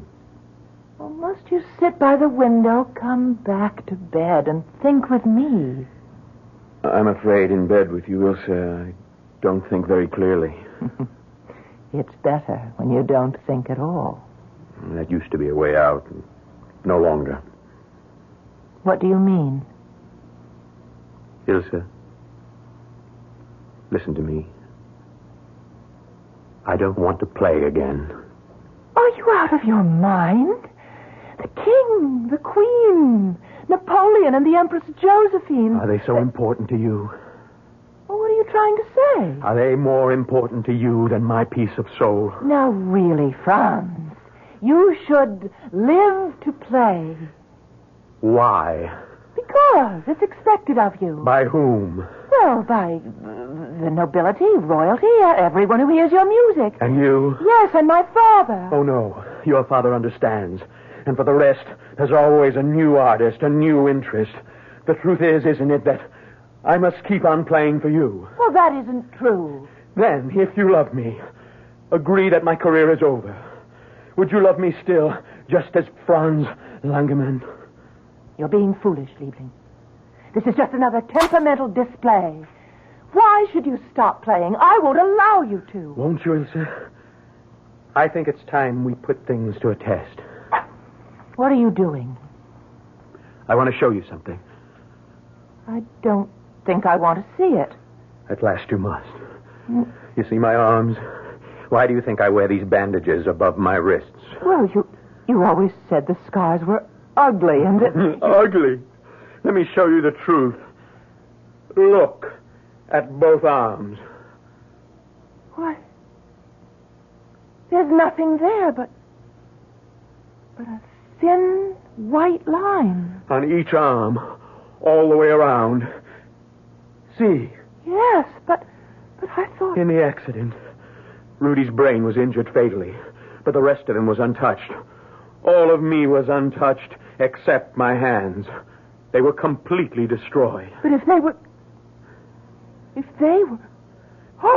Oh, no. Yes, Ilse. Oh, no. Yes, these are Rudy's hands, grafted to me miraculously by your surgeon father. No. These are what you love, aren't they? Not me.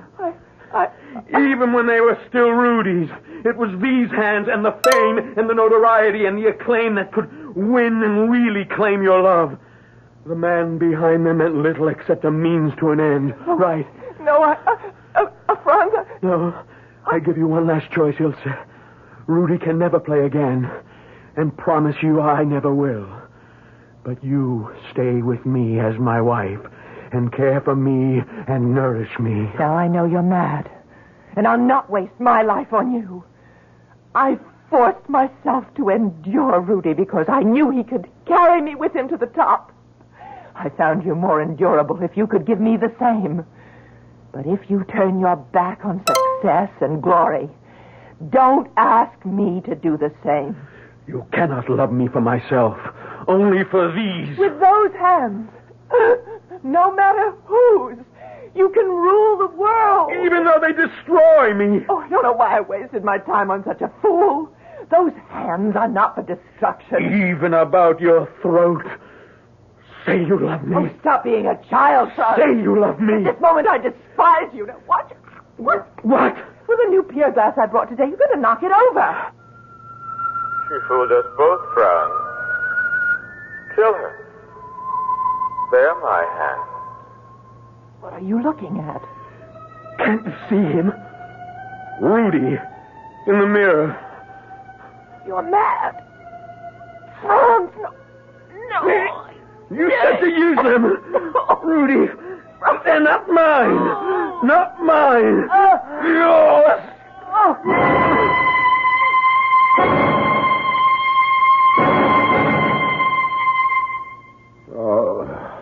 Now what is there to do? Police will come, Franz. You will be hanged. What does it matter? Nothing can bring Rudy or my daughter back. But I was as guilty as anyone in this. I wanted to save a rare musical gift for the world. And I was tempted in the operation to play God. And now there's only one thing to do. What? Poor Ilse must have fought. Your face is damaged. Now we must ransack the apartment. Well, I will take enough valuables away with me, then I will say I came to visit you, and that I found my daughter and you, and then that I rushed out for the police.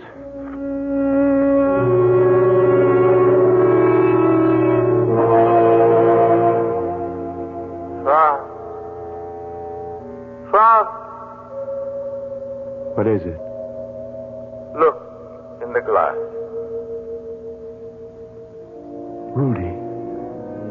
Did you really think I'd let you escape? Do you really think I care anymore? Take my hand and put them around your throat. That's it. Now, let me do the rest.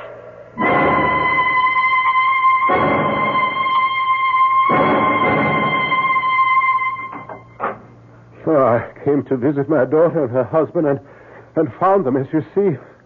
My daughter is dead. My son-in-law merely rendered unconscious. I placed him on the bed, as you see, and came for you, Inspector. Murder and robbery, obviously. I don't know how much is missing. Certainly my daughter's jewels, some ivory pieces I gave them as a wedding present. Your daughter is quite dead, strangled. How is the young man? Oh, some facial wounds, possible concussion, and... What is it here, Doctor?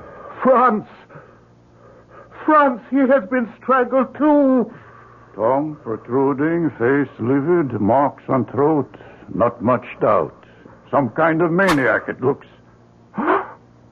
Good Himmel. What is it? A maniac, all right. Look. Cut right off above the wrist. He has no hands.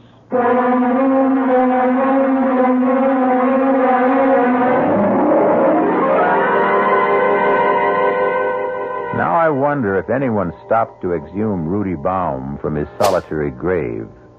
Would he prove to have hands or not? As it happened, no one did.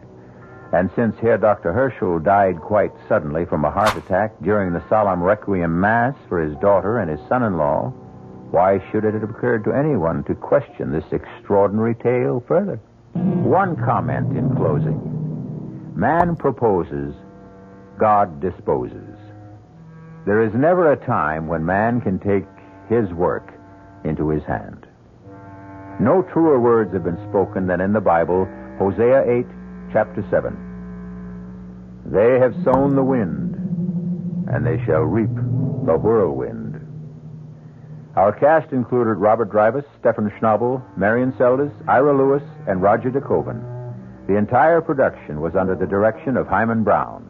This is E.G. Marshall inviting you to return to our Mystery Theater for another adventure in the macabre. Until next time, pleasant dreams.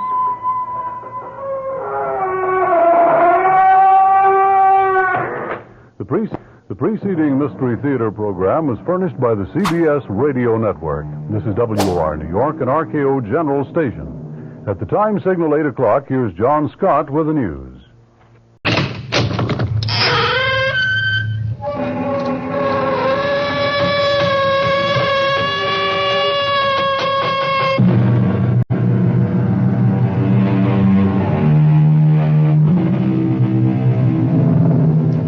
Come in. Welcome. I'm E.G. Marshall. Welcome to the world of terrifying imagination. The fear you can hear. This is the story of a natural-born loser. Within the quietest and most retiring of the genus Homo sapiens, there lurks a tiger, as indeed it lurks in all of us. It takes only the right combination of intolerable pressures, unfulfilled dreams, and the opportunity to escape the first and realize the second to make even the worm turn, which is just what happened to Henry Green. I do a lot of dreaming. When you're married to someone like Florence, you got to do something. But I never figured any of those dreams to come true. Revenge dreams, you know, like, it is the decision of this court that you, Florence Green, be removed to a suitable place and hanged by the neck until you are... Maybe it's hung. I never remember, like, it's all right, Dr. Willoughby. I know you did your best to pull her through, but it's God's will that prevails in the end. Florence is gone forever. Someone yaks at you like Florence and steps on your toes everything you want to do and has to be on you every moment and won't let you out of the house alone. I'm telling you, it's simply murder. So I dream a lot about my wife just not being. But I never thought of actually causing her not to be. I never really meant to end up a murderer.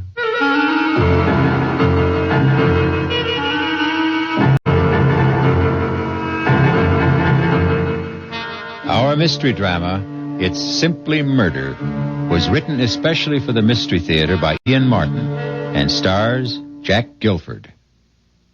I'll be back shortly with Act One.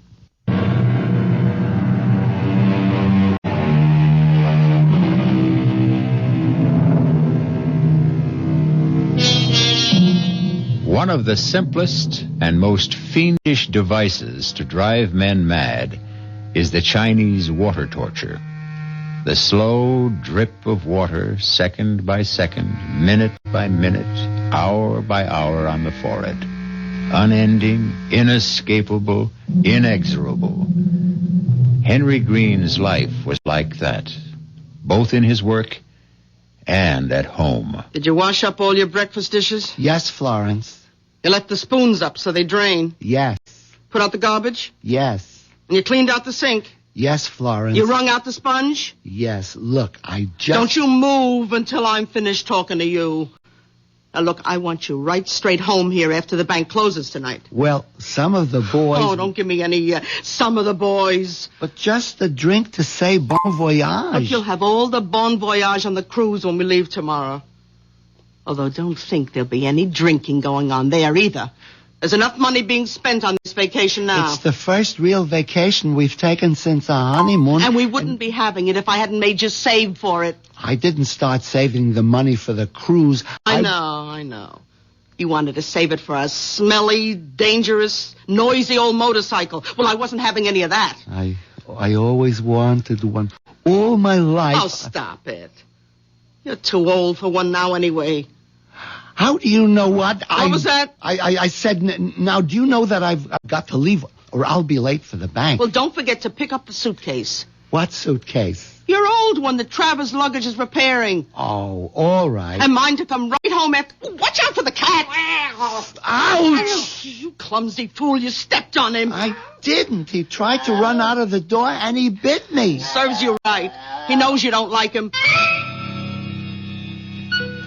Once I left the house, I always tried to put Florence out of my mind. And the best way to do that was to think about Sherry Woods. Not that I could do any more than think about her, because she was Mr. Mercer's day and night, if you know what I mean. But more and more, I guess I was getting to the dangerous age, because I sure did a lot of thinking about Sherry. That's 10, 20, 30, 35, 40, 45, and 1, 2, 3, 4, 5 makes 50. Thank you, Mr. Robinson. See you next week. You haven't any more customers, Henry. Close your window. Why, Sherry, Mr. Mercer wants to see me? I want to see you. Meet me in the conference room. Of course, if you say so, but what's wrong? Everything. As far as we're concerned. Unless maybe we have the nerve to try to put it right. Anyway, it's something we can't talk over here. Meet me where I said.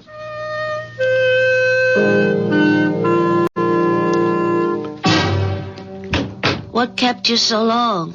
Mr. Mercer, he stopped me. You still think I'm attractive? Well, Sherry, knowing how I felt for you all this time, you have to ask? Yeah, I want to be quite sure. Come here, Henry. Where? Here. Right close against me. Put your arms around me. Suppose someone should come in. I slipped the automatic lock on the door before you came in. We're quite safe. I don't feel that way. I meant from being interrupted. Now kiss me. Sherry, I'm a married man. Oh, don't tell me you don't want to. Sherry, you could make me do anything but... Oh, make me do anything. All right, that's enough. Oh, I never kissed anyone like this. It's a good thing you'd be arrested. It'd be worth it. Let's do it again. Well, we could do it forever. If you wanted to. But I'm married. Well, we could make a few changes. Henry, when you get back from your trip, are you still expected to be promoted. Well, Mr. Mercer has practically promised me... You forget Cy Mercer's promises. I ought to know how little they're worth. We, my darling, are out. My darling? Did you hear the other part? What do you mean, we're out? You know in your heart, you'll never be vice president. And I've been fired. He can't do that to you. Well, he already has. You mean Mr. Mercer has, changed his affections? I mean, that lousy, pot-bellied little two-timer has gone right off the deep end for Miss Fancy Pants. Gosh, Sherry, I am sorry. If there's anything I can do... Henry, love, there's plenty you can do to help. You and me are going to be rich. Together. You'd like that, wouldn't you? Look, I better get back to my cage. Is that where you think you belong? Well, I am head teller and... In a cage? Oh, you're a man, not a mouse. Now's the time for you to prove it. Grab the world by the tail. How'd you like to travel the world, live like royalty, never have to punch a time clock, get away from handling other people's money, have it be your own? Both of us. Just you and me. Us? But Sherry, I mean, even if there wasn't Florence, I don't have any money. She's got it all. Oh, then that settles it. I'm going to remake your life. How? Well, why don't we have lunch together, and I'll tell you. Where? The sandwich shop? No. Let's make it the Gourmet. At 12:30? But that's terribly expensive. Oh, Henry, love, that's the way you and me are going from here on in. If you go along with me. You know, I want to, but how? I'll tell you that.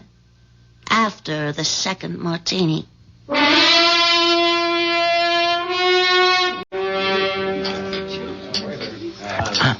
I don't think I've ever had 2 martinis in a row. Certainly not in the middle of the day. Well, that's the whole trouble with you, Henry. You haven't really lived. That's because I haven't wanted to. Well, if you really want, you gotta take. I guess we both learned that today. We sure did. The boat sailed for both of us. Yeah, well, there's another boat sailing tomorrow that I'm more interested in. It's the one I wish I was taking with you. Oh, but what could I do with Florence? Yeah, well, that's what we're going to discuss. We are? The best way to get rid of your wife. It's what we both want, isn't it? Florence would never give me a divorce. And even if she did, she'd want a big alimony. And I just couldn't afford you, Sherry. Well, I won't deny I'm expensive, but you could easily afford me. How? Cy Mercer and his new lady love are leaving early for a weekend in Bermuda. Monday's a holiday. They won't be back till Tuesday morning. It won't be till then that they discover the money is missing. What money? The money in the teller's drawers. How much do you think it adds up to? Well, it's the end of the month. Payday for most people. The deposits have been heavy, somewhere between $600,000 or $700,000. Why? What do you want to know? I just wanted to know how much we're going to steal. Shh. It's all right, dear. No one's listening to us. I'm not listening to you. You must be mad. Steal it for what? For us to enjoy the rest of our life together. Together? What about Florence? Yeah. What about Florence? I just can't wish her, you know. Well, I don't see why not. You mean kill her? How many times have you wanted to? Almost every day. But that's different. I would never do anything about it. Not even for me? It isn't that. I wouldn't know how. Anyway, it's all impossible. Why? But it takes 2 keys to close and open the teller's vault. Mine and Mr. Mercer's. Oh, you mean this one? How did you... Well, I told you he was leaving early. He gave me his key to close the vault tonight with Mr. Schaefer. But Schaefer doesn't have the other key. I have. Yeah, but I think Schaefer's going to have it because he's instructed me to tell you to give it to Schaefer and tell him we'd be locking up while you're gone. So we have full access to the money. Yeah, until the outer door is closed with the time lock. And then the vault can't be opened until Tuesday. But I'd be trapped on the ship out at sea, and then Henry, after you've taken the money, you never get on that ship. I've always wanted to take a cruise, and Florence wouldn't... There isn't going to be any Florence, Henry. Remember? But where could we hide? With enough money, you can hide anywhere. You'd shave off your mustache, get contacts instead of those wire-rimmed glasses, a mod wig. I'd cut my hair short, dye it blonde, and get a nose bob, and put on a little weight in the right places. We'd be new people. I always wanted to have a beard. So, all right, grow a beard. Florence would never let me. Listen, Florence won't be around to object. Would I really have to kill her? What other way around is there? None. The trouble is, I wouldn't know how. Well, I've thought of that, Henry. Here. What is it? It's a bottle of sleeping pills. Just dissolve them in a nice hot cup of tea for Florence. What more do you want? I think I'll have another martini. I couldn't believe it was me sitting at an expensive restaurant, drinking in the middle of the day, and planning to murder my wife. Then I started in to think about the 20 years I'd already had with Florence, and the 20 or more I still might have to spend with her, and killing Florence began to make sense. Maybe. I stole a look at Sherry, who was powdering her nose. It looked pretty good to me like it was, and I didn't see where she didn't have enough in all the right places to start with. That's when I made up my mind. Florence had to go.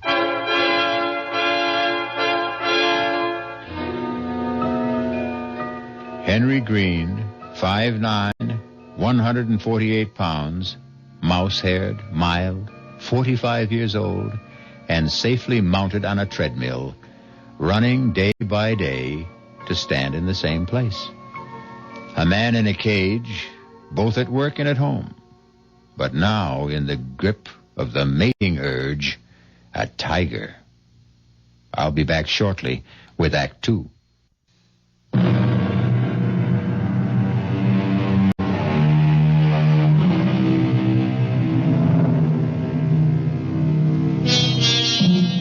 There's one thing you can say for Henry Green. Once set loose, there's nothing small about his new way of life. Within one day, he is all set to break 3 of the major commandments, the 6th, 7th, and 8th, although not necessarily in that order. Murder and adultery will have to wait their turn. At the moment, he is occupied with the 8th, and grand larceny at that. All right, Sherry.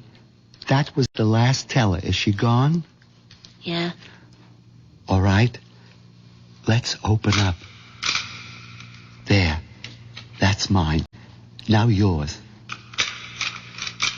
That does it. Now get the suitcase from behind the desk while I open the vault. Here it is, Henry. Put it flat on the floor and open it. You hand me the money, and I'll pack it in. Hope there's enough room for all of it. Just take out big bills and leave the chicken feed. No. Better take everything. Empty drawers are easier to handle. What is it? Somebody's coming. Hide the suitcase. Get the vault door. Give me the bag. Oh, well, all closed up, Miss Woods. Time to go. Why, Miss Burpee? Forget something? Oh, and Mr. Green, honest, I'm just so embarrassed. I sure hate to ask you, but... But what? Well, there's something I want to check in my teller's drawer. Would you please open up the vault? What? Yeah, but we just closed up. We can't. Oh, you gotta. I have to know if it's missing. Is what missing? My engagement ring. You see, I usually take it off and put it in the drawer till I go home, and tonight I forgot to take it out. Well, can it wait till Monday? Oh, we're off. Well, Tuesday. No, I got dates with Horace over the weekend, and you'd have a fit if I wasn't wearing it. Besides, I've got to be sure if it is there. Well, maybe you put it in your handbag. Oh, no, I looked there first thing because... Oh, now I remember. Yeah, right here in my jacket pocket. Oh, gee, I'm sorry. Oh, that's all right. Well, I guess I'll be getting along home. Oh, sorry, I didn't see the suitcase. I was having the handle fixed before I packed it to go on my vacation. Oh, gosh, you don't have to explain to me. I didn't think you were robbing the bank or nothing. Well, I gotta run. Well, one of the other girls is waiting for me. Just let me make sure she's gone. And for God's sakes, let's pack up and get out of here.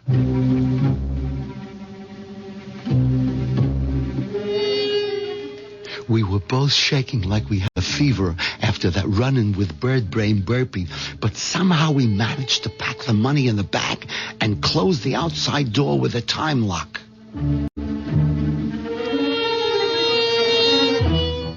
Going home in the cab, the tension was so bad I was tempted to take one of the sleeping pills myself to calm me down, but I resisted that.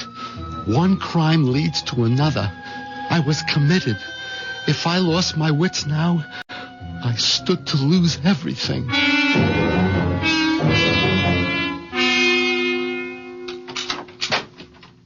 Well, it's about time you got home. I had to close up the bank. At least I see you remember to bring the suitcase. I'll take that. No, I mean, I'll do my own packing.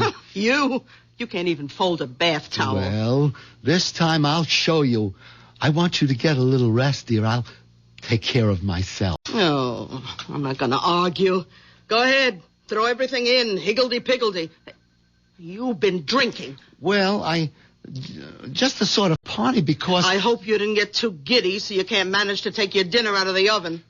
Where are you going? Over to Mama's to leave Pussy. She's going to take care of him until we get back. Oh, okay. Will you be long? I don't know. Why? I'm all packed. I have no problems. I just thought you might be tired, Florence, dear, and I want to get to bed early. I'm not even thinking about bed, and you'd better not either. We got a lot to do before tomorrow. But don't I know it, Florence? Don't you worry. I'll be awake.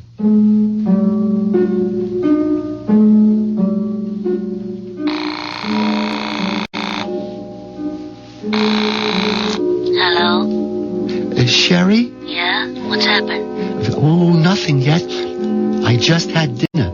You mean to tell me you haven't got rid of Florence? Oh, yes. How? Well, she just took the cat over to leave at her mother's. Oh, you know that isn't what I meant. I know, it's just I'm Sherry, I don't know. Henry Green, you listen to me. It's now or never. But I don't know how to... Look, you take those capsules, empty the powder from them into a cup or mug or whatever, and coax Florence into having a nice relaxing drink before bed. What does she like? A chocolate, but... No buts, Henry. You can do it. Just put your mind to it and I'm finish just sorry I ever started it. Oh, Henry, when you know you're going to end up with me. Oh, okay, Sherry. You can trust me.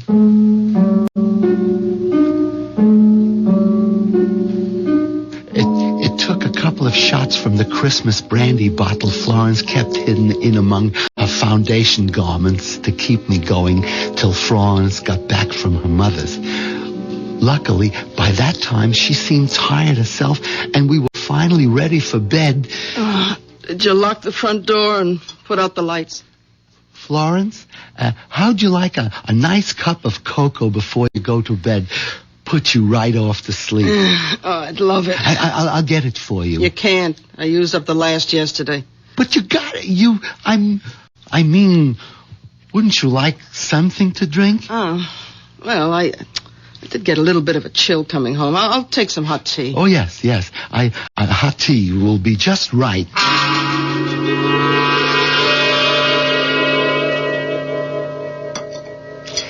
Here's your tea, Florence. Now drink it up. In a minute, when I have my hair up. Meanwhile, I have a list of things for you to do. Me? Yes. I want you to put out the garbage, check all the outside door locks, bleed the hot water tank and make sure there's no rust, oil the garage doors, replace that burned-out bulb on the basement stairs. Well, here, it's all listed. But this'll take hours. Just do as I say. Okay, most of this wait till we get back? No. Why not? I'll tell you when you're finished. Now, on you go. Oh, don't look so pouty. It's something to keep you busy till I'm ready to go to sleep. Yeah. Okay, Florence. Good idea. Something to keep me busy till... Goodbye, Florence. What'd you say? Nothing. Just goodbye.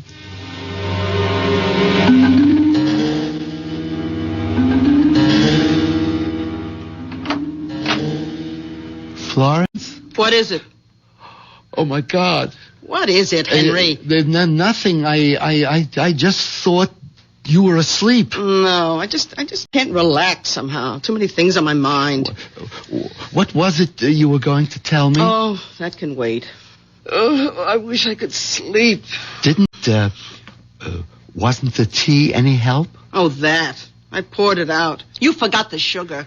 Poured it out? I yelled and yelled for you, but you didn't answer. I must have been outside. Anyway, it tasted terrible and it was cold, so I just poured it down the sink. Well, how'd you like to bring me another, but with sugar? It's too late. Why? It's only just after 10 o'clock. Yes, I guess I'm so tired. Okay, Florence, I'll get you another cup.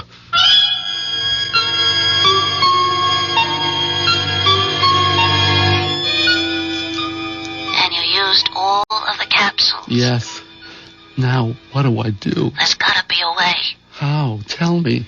I haven't got a gun. I wouldn't know how to use a knife. We haven't got a rope in the house. There isn't even any string. And I haven't got the courage to even consider a blunt weapon. Oh, why did I ever get into this? Look, if you had a razor, couldn't you? A razor? I don't even use a safety razor because blood makes me nauseous. Just electric. That's it. Electricity. Take out a fuse and... I wouldn't go near the fuse box. I'd probably electrocute myself. Gas. Have you got a gas stove? Oh, great. All I have to do is say, Florence, I just robbed the bank because I'm in love with Sherry Woods and we need you out of the way, so would you please just stick your head in the unlighted oven so I can smother you? What's that? The tea kettle. Blowing the whistle on me. I guess it's only the first. Hey, wait a minute. Smother. A pillow. Oh, Henry, that's it. A pillow. A what? You know, like Laurence Olivier in that picture where he had the black face and he held a pillow over his wife's face and then, it was by Shakespeare. Yeah, Othello. Yeah. I might just be able to manage that.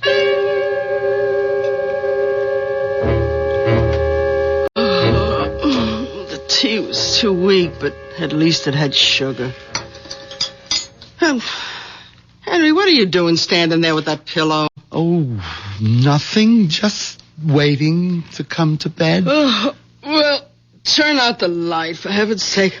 I'm almost asleep. Henry! Yeah, sure. Henry, what are you doing with the pillow? Come on, it's late. Who's that? I don't know. Turn on the light so I can answer it. I don't know what's wrong with you. You had that pillow right over my face. Hello? Oh, Mama. Yeah, what's the matter? Oh, just a minute.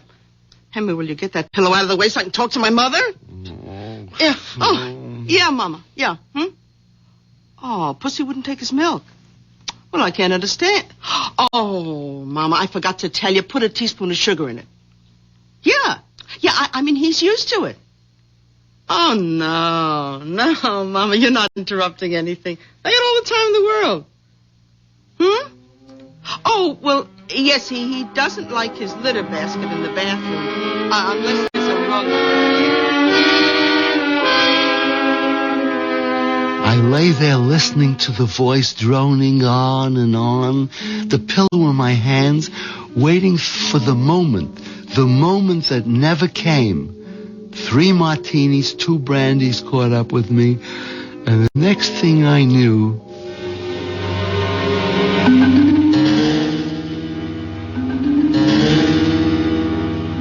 You fell asleep. Sherry, I was bushed. I was just knocked out. And when Florence starts talking to her mother, you just don't know. Oh, never mind that now, Henry. What are we gonna do? I don't know. Is Florence still in bed? No, she got up before me. She's in the bathroom. Oh, I tell you, Henry, I don't know what to say. I've been up all night, half out of my mind, waiting to hear. Hold it. Henry, where are you? What is it? It's Florence. She's yelling for me. I'll have to call you back. Henry! Okay, Florence. I'm coming. Henry, I declare I could shout my lungs out and be dying and I couldn't get you to help. I'm here, Florence. What is it? Open the door and come in. Oh, come right over here to the end of the bathtub. What's wrong? I have this terrible cramp in my foot. Oh, it's killing me. Massage it quick, please. Like that? Not the left one, you fool, the right. That's it. Oh, grab it and rub. Oh, be careful, idiot. Don't pull it towards you. You almost had my head underwater. You want to drown me? Suddenly, after all the trial and error, the hedging and the fudging, there it was. All I had to do was grab both feet, pull and lift up, and Florence was helpless and gone. Murder could never be made more simple.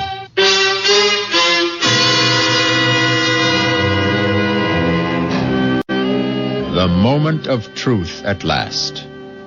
Does Henry have the courage to go through with it? And if he does, can Sherry and he get away with larceny and murder?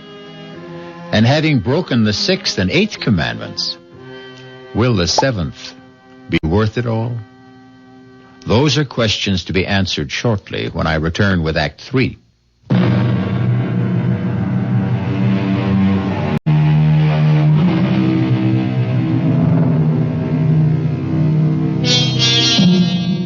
I don't suppose you'd ever want to try it. But in case you do, if your bathtub has an open end, coax any obliging friend to lie in it. Seize him or her by the ankles. Repeat Henry's actions, and they are helpless, even if they are not obliging, and no matter how strong they are. If there's water in the tub, of course, they would drown. That would be surely up to you, as it is this moment up to Henry. How long I stood there frozen, unable to move, scarcely able to breathe. After I took the action, I'll never know. I suppose Florence must have thrashed and twisted. There must have been a sound of choking and bubbling as her head stayed beneath the water. I'll never know. I don't remember. All I do remember is what brought me out of my trance. Who's that? Doorbell. Who? Must be Sherry.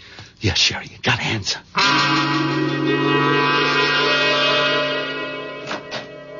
Hey there. Are you Mr. Green? Why, yes, I am. Sal Basso here. Okay to move on in? I beg your pardon? Well, didn't the missus tell you about me? Why, I don't, who? I'm your new tenant. Short term, you know? Just while you're off on a cruise. And that's my family out there in a wagon. My wife rented you our house? Yeah. For the 3 weeks till our house is being painted. Just got the painter started today. Hey, wait a minute. Nothing wrong, huh? I mean, I paid an advance. Mr. Basso. Basso. Yes, Basso.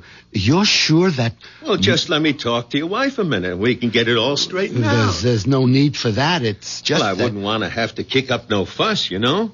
I mean, I got the painter started, my whole family and clothes moved out. I mean, I wouldn't want to drag no lawyer or like that into this, but... No, there's no question of that. I'm sure if my wife, as a matter of fact, I do recall she said she had something to tell me. You see, I got the receipt right here. That the missus' handwriting? Yes, that's Florence's handwriting, all right. It's just we've been a little delayed in getting out of the house, and if you could give me a couple of hours... Sure. I am a bit early. Hey, I'll tell you what. There's a horror film in the shopping center movie house. Now, I'll take the family there and give them a thrill and come back in, say, a couple hours, okay? And tell the missus to have a good time on that cruise. And she shouldn't fall overboard or get drowned or nothing like that.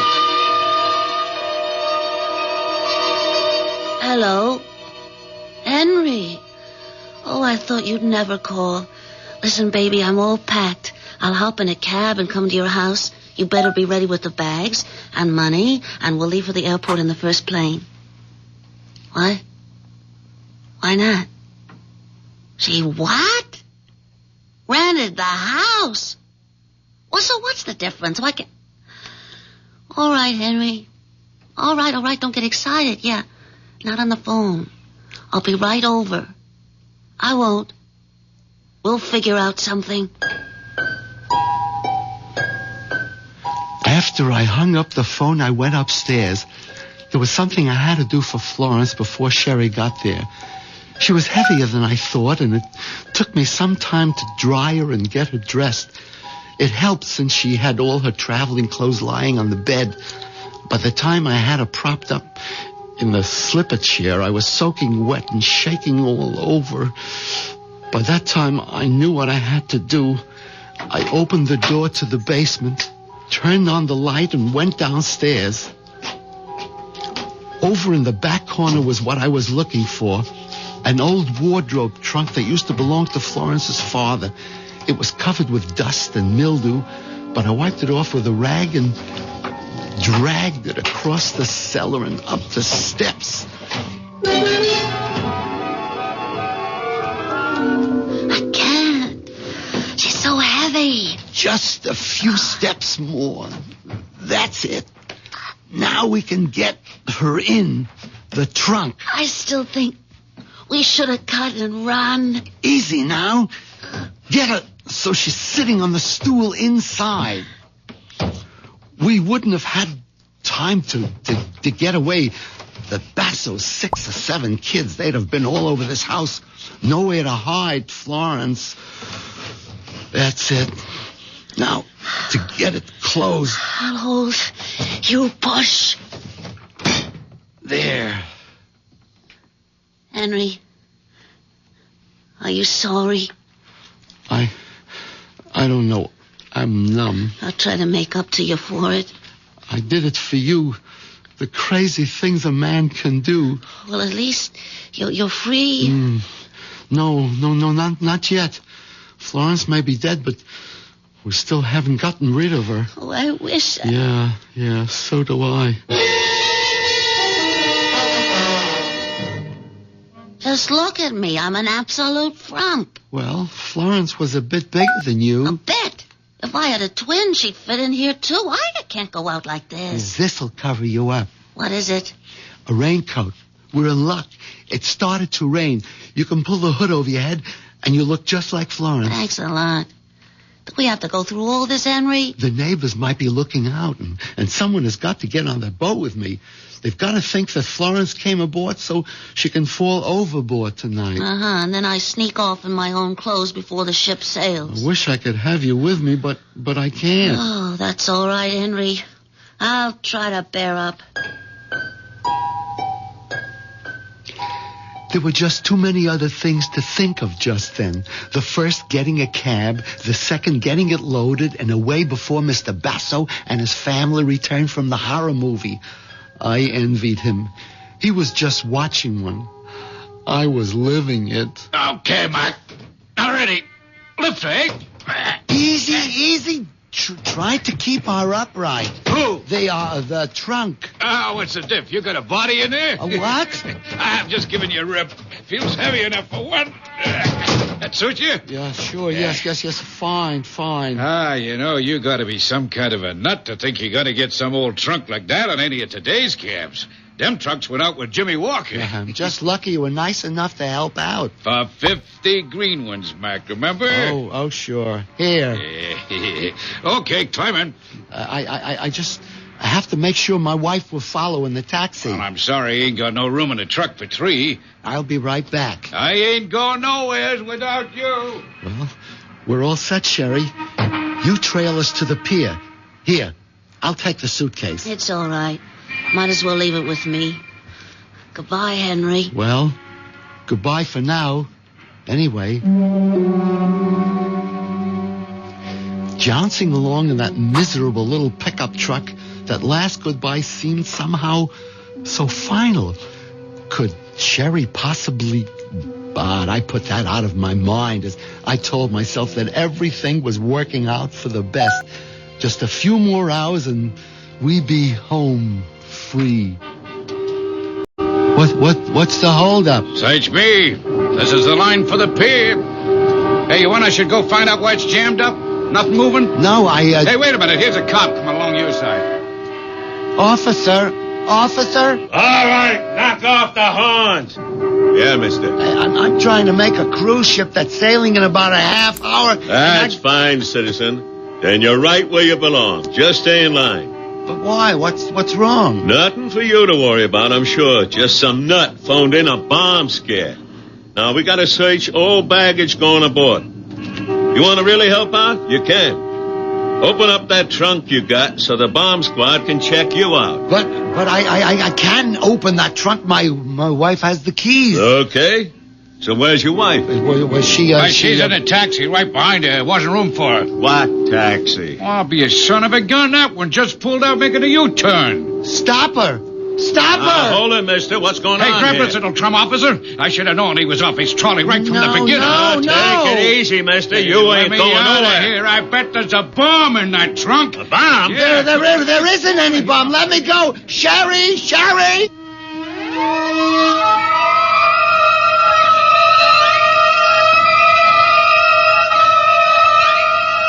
Sherry! Sherry! Henry, wake up. What? Well, where? Florence, where am I? Oh, I'm not surprised you don't know. Stumbling in drunk last night and waking up the first day of your vacation still calling for a drink. A drink? Well, you're not getting any. I hope you have a hangover big enough to make yourself properly ashamed of. Now, you get up out of bed and pull yourself together. Oh, yes, Florence. Oh, my head. Oh, ouch. Oh, what's that? Your suitcase. Right where you insisted on putting it last night, right next to the bed. You didn't open it? I did after you fell in the door with it when you brought it home, and I packed it for you. Now, you'll be on your feet and ready to go by the time I'm out of my bath. My mind was reeling and splitting in two at the same time. I kneeled on the floor and opened the suitcase. It contained nothing but clothes. No money, just clothes. With a shaking hand, one ear on the rushing bath water, and an eye on the bathroom door, I dialed Sherry's number.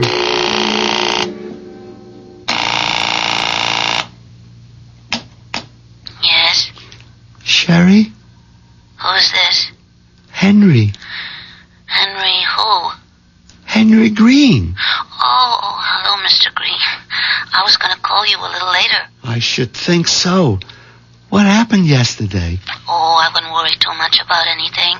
You were kind of cute, really, when you left the party, if a bit wobbly. Party? What party? Well, the party that Mr. Mercer gave when you were named vice president. I was named vice president? You don't remember much, do you? You even went all for the vault key you were supposed to give to Mr. Schaefer. I have to arrange for you to get it to him today before you leave on the cruise. Sherry, Miss Woods, did we have lunch together yesterday? Why, no. I didn't have 3 martinis with you? Well, not at lunch. At the party. Well, I don't know how many you had, but you were pretty looped. I called you home last night, and your wife said you'd gone straight to bed without any dinner. So, it was all a dream. What did you say? Nothing, Sherry. I just wish I'd been able to kiss you goodbye. I sit here hunched like a mouse, remembering the dream and facing the reality. And I wonder which is the real nightmare. I suppose I should be grateful it was only a dream. But on the other hand... Henry! Henry! Come in here right away! I have a cramp in my foot! I need you!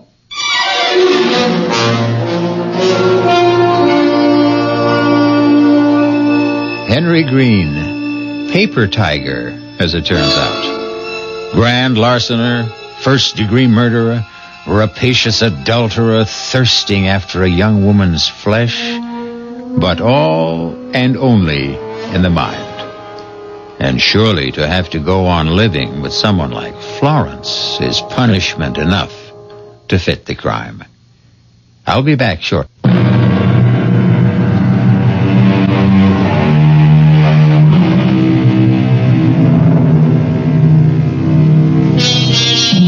The wish is father to the thought. The thought is father to the deed. Henry Green only got 2/3 of the way along that path. Even in dreams, he never managed to break the 7th commandment. Poor Henry. But, as I said in the beginning, this was the story of a natural-born loser. Our cast included Jack Guilford, Marion Haley, Bryna Rayburn, Dan Acco, Ian Martin. The entire production was under the direction of Hyman Brown. This is E.G. Marshall inviting you to return to our Mystery Theater for another adventure in the macabre. Until next time, pleasant dreams.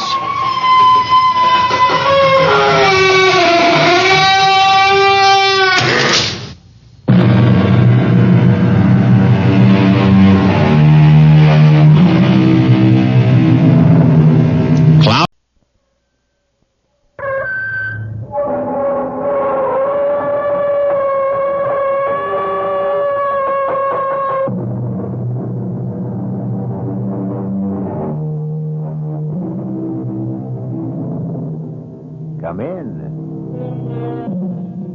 Welcome. I'm E.G. Marshall. All peoples have their separate legends, their superstitions, and their fears. Julius Caesar once said that all Gaul is divided into 3 parts. But whatever the political alignments, the Gallic people shared their legends in common, and none more persistent and accepted than the belief in the second sight. Usually called a gift, but one wonders if perhaps it is far more the reverse of that.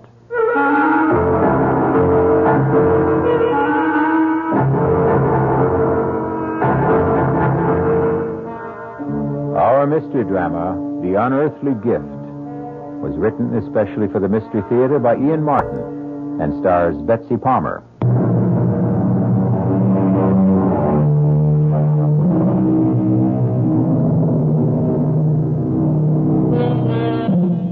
Let's begin with 2 definitions of second sight. The unearthly capacity to see things impossible for ordinary people to see, or the ability to foretell events in the future from the shadows they cast before them. A talent bequeathed to a large, raw-boned, and rather plain girl called Ruth Ann Mitchell. She and her grandmother, Bridget Carney, are the only women at a lumber camp high in the Bitterfoot Range, which sprawls across Idaho, Washington, and half of British Columbia. Ruth and Granny cook and keep house for the lumberjacks. And what can I say, Mamselle? And Granny, we feel very bad, especially Big Red. He was up there with Jason. I told him 100 times to use a double rig, but he never wanted to listen. Where is Jason? He is in the wagon, Miss Ruth. We'll have to take him down the mountain to Rockfall and the main office. I want to see him. No, I think that is not a good thing. He fell 500-600 feet into that ravine. I want to see him. Let her, if she wants. Now, you'll hurry back? Just as soon as I'm sure Jason gets a burial be fitting him. You've got room to take me, Frenchie. Ah, mais oui. If you are sure you must. It's what I owe him. Not enough, but all I can do. Oh, Granny, if I knew, why couldn't I have stopped it? How can you hold back the hand of God, child?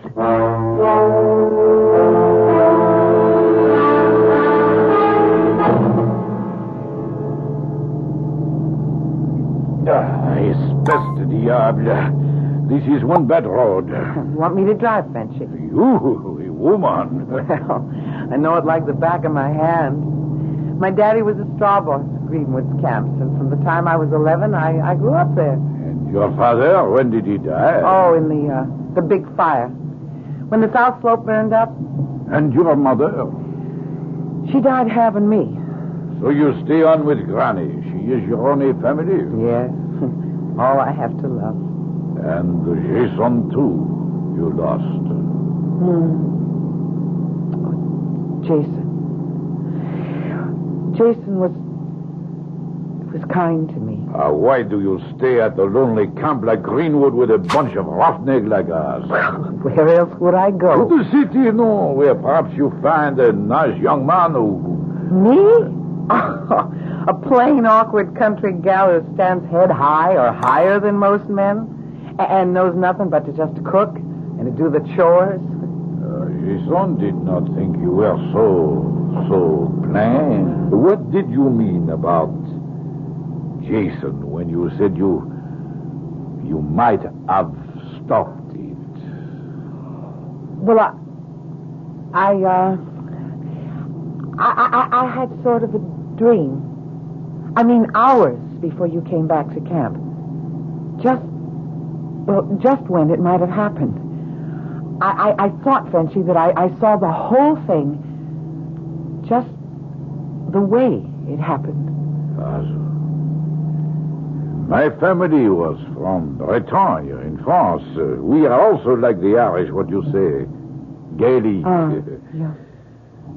There also is the vue de l'ombre, what you say, the second sight. That is a gift you have. I don't know, Frenchy. I just don't rightly know. I don't suppose I really ever want to know.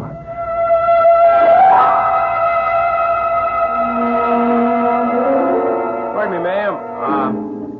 You Miss Mitchell? Yes, I am. I'm Tim Farrell, new jack for Greenwoods. Told me down at the office I'd be riding up the mountain with you. Well, that's right, Mr. Farrell. They're just gassing up the old Jeep. Have you got your gear ready? Most of it. What you see on me? My duffel bag and axe are right there by the pumps. Well, then, I guess we're ready to go. Except first, I guess I should say howdy. Ain't used to shaking hands with a lady, but put it there. How about making it Tim? I ain't used to Mr. Oh, yeah, well, my name's Ruth Ann. All right, Ruth Ann. Do we travel? Best we do. It's a rough trail, and I really prefer going it while it's still light.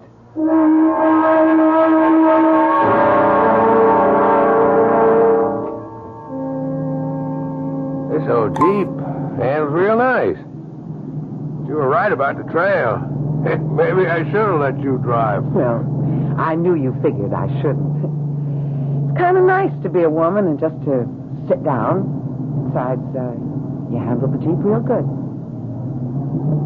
Farrell, You couldn't be Irish.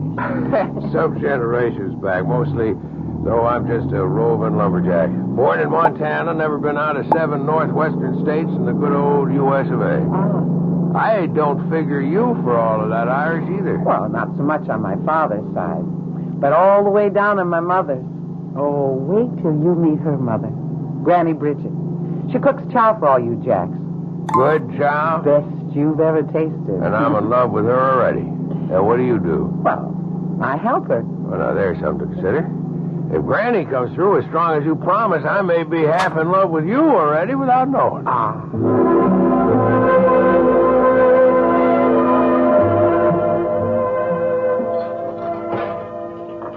Now, that Tim Farrell you brought back here 3 weeks ago, Ah, he's a charmer, he is. Yeah, I think so, too.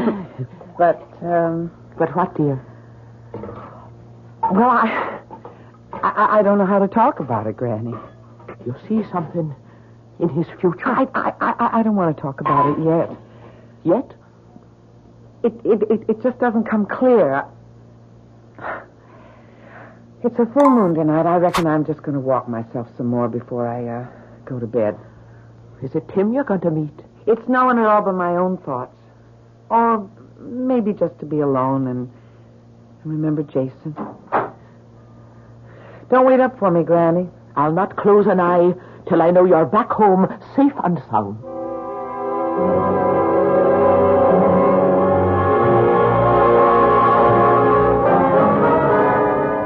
Real pretty moon, ain't it, Ruth?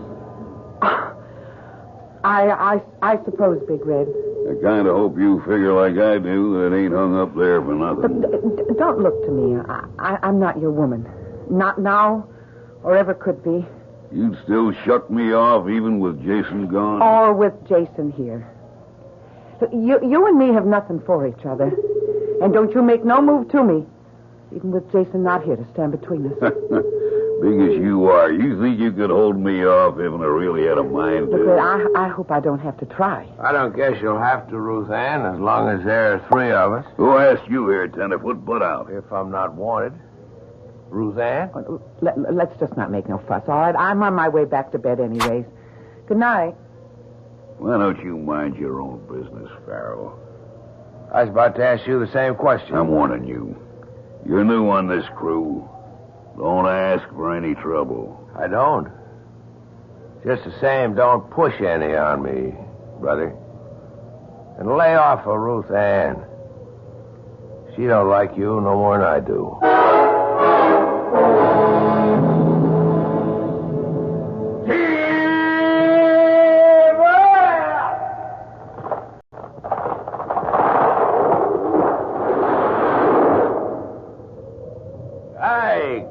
She come down to whoop so bad, eh? That even. No sight more beautiful, no sound nearer the heart. When you start stripping here, Big Red and me, we cut out the next big tumble, huh? Okay.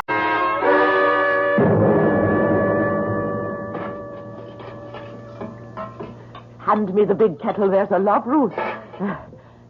Ruth? Oh, I'm sorry, Granny. I was thinking of Tim Farrell. Oh, I thought maybe that walk under the moon last night might not be all by yourself. Did you meet him then? Yep. Good I did, too. Big Red was pestering me again, just like before Jason died.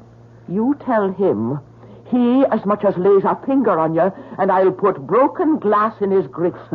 Now, don't you let that blowhard bother you. Well, it's not him that I'm worried about, Granny. It's Tim. Why? I'm trying to fight it. But I see it. There's death. The shadow of death over Tim's shoulder. And I'm somehow in the shadow, too. Oh, Granny, why do I have to see it? And then still know that I can't stop it? Oh, now, Mavournin. Don't wreck your heart with what can't be changed. I told you before, Granny. I won't sit by if... What is it, Colleen? What are you staring at? I see him now. They've topped a tree. And Tim's stripping it. He's all alone in a... No! I've got to stop it. I've got to stop it. Dear Mary in heaven, watch over my lamb. Whatever the Lord has marked her for.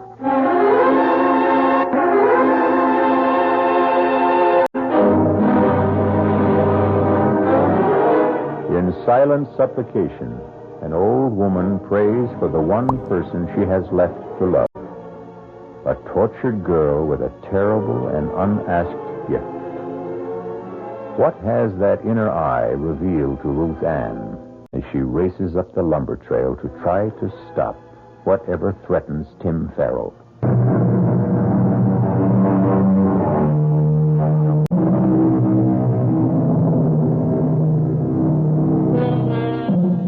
At the stand of trees, the lumberjack crew is thinning out.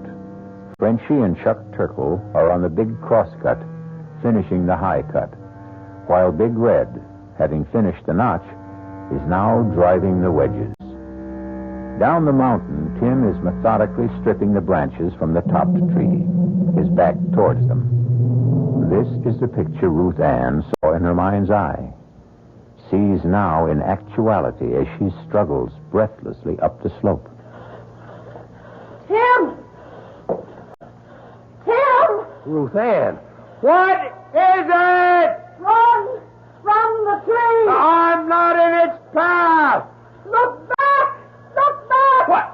Ruth! Ruth! Run to the side! Run to the side! Don't run!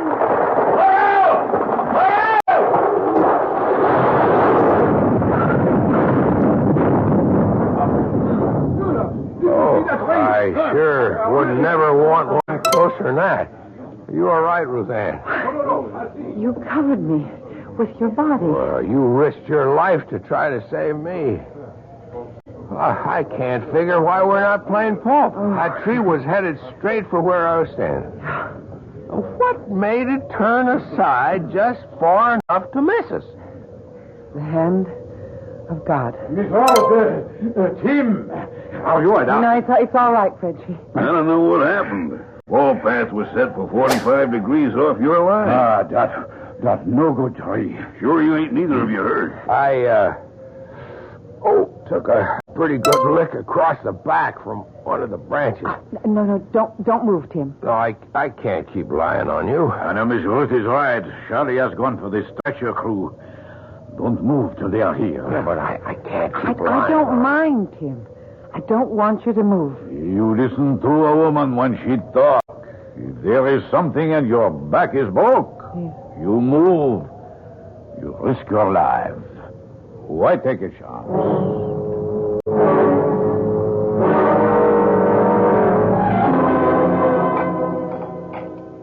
Well, that was a powerful good bowl of soup, Ruth Ann. I'm glad you liked it. Here, let me take the tray. How's your back today? Oh, it's tolerable. Now I know that there ain't nothing broke. I feel I better be getting back on my feet. No, sir. You just stay right where you are till the doctor says that you can rise. Ruth Ann, tell me something. I can. Where were you going when you come up the mountain that day? Why do you ask? I don't know. I had the feeling. I mean, they hadn't even yelled timber before you seemed to know that was a maverick tree, and it wouldn't fell right. Or maybe it was just intuition. I was born and bred in tree country and around camps, and I've got to get back down. Granny needs my help. Ruth Ann? Yeah? I want to thank you for saving my life. Well, if I had anything to do with it, I'm glad. Maybe someday I can find a way to make up for it.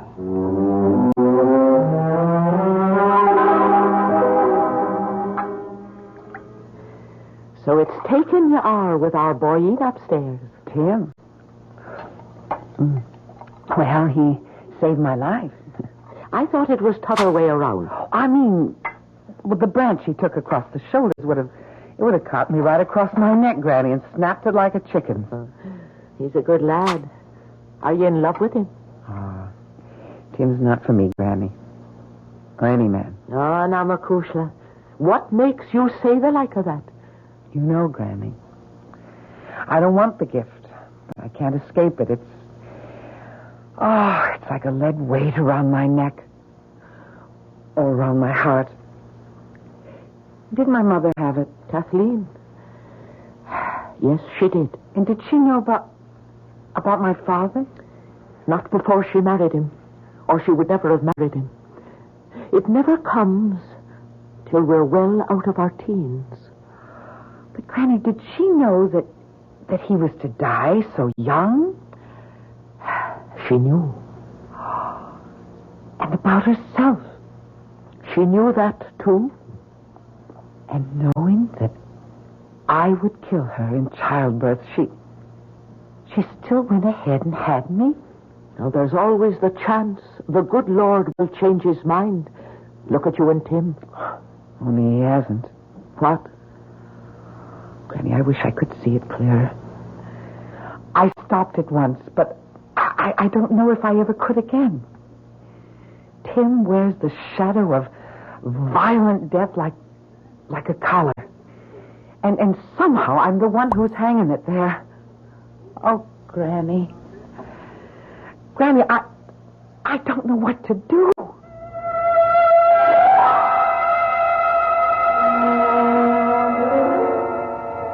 Hey, Tim. Hi, Chuck.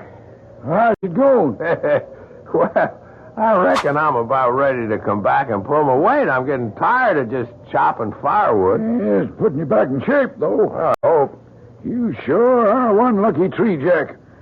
When that big old tree kicked around and started to fall out of line, you was at its tracks.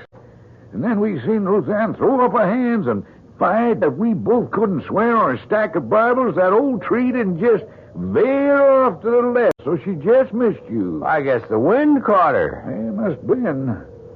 Though I don't rightly remember any wind that day. Chuck, I want to ask you if you remember something else about that day. Well, sure, ask away. You and Frenchie were making the saw cut. But Big Red cut the notch, and he was setting the wedges. Right? Oh, yeah? And that tree was lined up to fall due south? Yes, sir, Tim. That was the line. And you know I was working away on the east. 45 degrees pretty near out of the fall line. Oh, yes, you were for sure, Tim. Then how come she turned so out of line? Well, now, sometimes you'll get a tree that has a real tough core or twister on you. You and Frenchie ever had that happen to you before? Well, no. Not as you'd say, but I've heard tell. About Big Red? Well, you'd have to ask him. Doesn't he go around bragging he can fell a tree on a dime and he ain't never missed? Well, I have heard him say that, but... Yeah, well, maybe I just will go ask him. Look here, Tim. You better watch your step. You get him riled up. Big Red is bad medicine.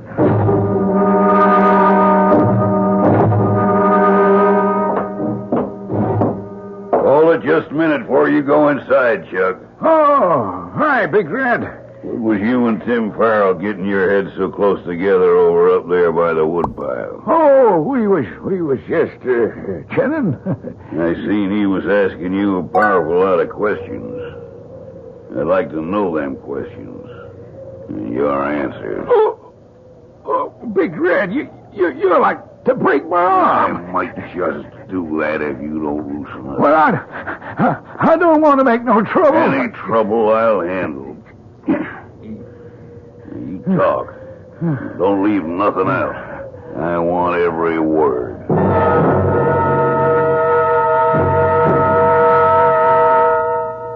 Now, don't take on so, girl. You're in love with the boy. It's that, isn't it? Yes, Granny. I am in love with Tim. But that's only a little part of it. Now, don't be too sure. Is he in love with you? Oh, Granny, how could he be? I'm a plain... We won't go through that go-round again. Granny, I'm trapped. First of all, I have the vision that all I bring Tim is danger. And second, well, if I want him to love me, how can I be sure that I'm not using the power to make him? I brought you some fresh wood for the stove. Hey, did I break in on something? Sure not at all, Tim. How are you feeling now? Oh, I guess I'm about back to where I was, thanks to Ruth Ann. You'll excuse me, Granny Bridget and Ruth Ann. But I got a little business here, can't we?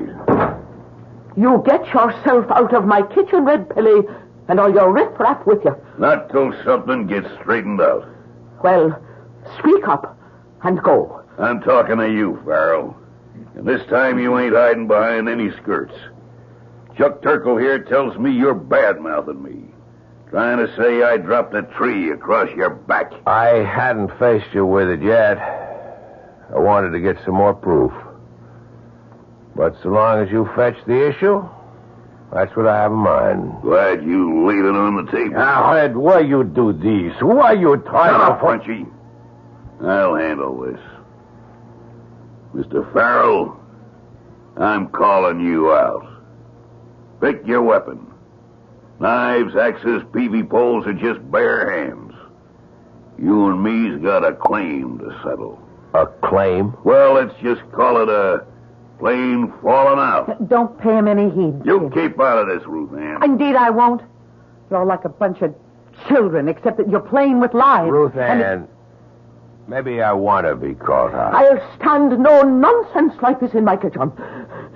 Near under 50 years I've served this camp, and I've never tolerated brawling in my kitchen.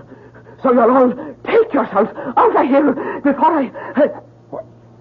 Granny. Come on, get... Go back, you old kids. Give us some air. Ruth Ann, is it her heart? I don't know. I've never seen Granny sick before. Frenchy, go bring the wagon. We're taking her to town and the nearest doctor. You speak well. I bring the wagon to the door. Granny? It's nothing. It's just a little fainting spell. Oh, darling. Maybe I'm getting too old for so much excitement. Where's Ruth? Oh, I'm right here beside you. Put your arms around me, Makusha. All right, now the rest of you stand back. Don't crowd. Move. I'm still crowding you, Farrell. Not now, Big Red. There's a time for everything. Yours and mine will come. Name it. When I take Ruth Ann and Granny Carney down the mountain and make sure Granny has proper care, I'll be back. With Ruth Ann? That's up to her. If I had my way... If you're coming back, Tim, I'm coming too. Why? There are 45 lumberjacks that still got to be fed till other arrangements are made. Granny will insist on that, and then... Then what? Whatever's got to be unwound among us, it's going to take the three of us to do it.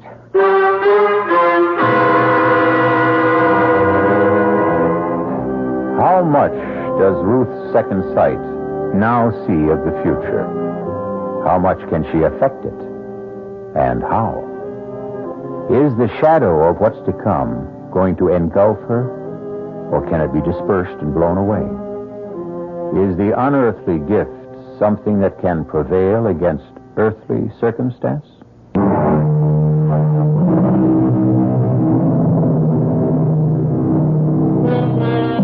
Rock Falls boasts a livery stable, 3 assorted garages, a choice of hotels, no hospital but a small clinic with 4 beds and a first-rate, if overburdened, general practitioner.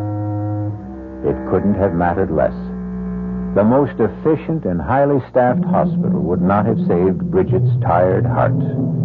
Like a stout old watch, the bearings were worn, the mainspring slackened. Are you there, Ruth Ann? I'm here, Granny. I'm going away, you know. Oh, no. Yes, I can see it in your eyes, Mavourning. You know. Promise me something. What?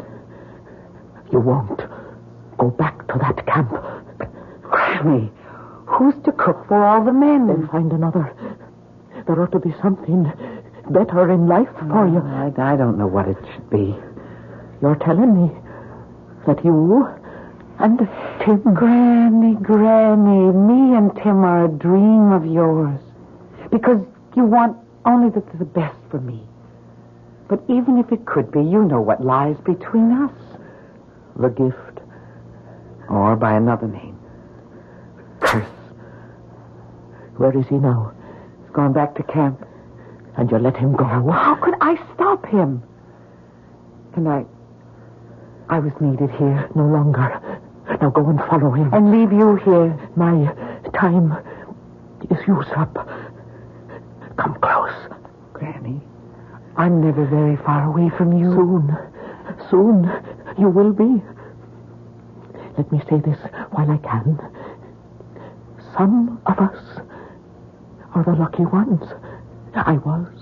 How? I had the gift as well. Little I wanted it. It was clearer than yours, so I knew just exactly what to expect.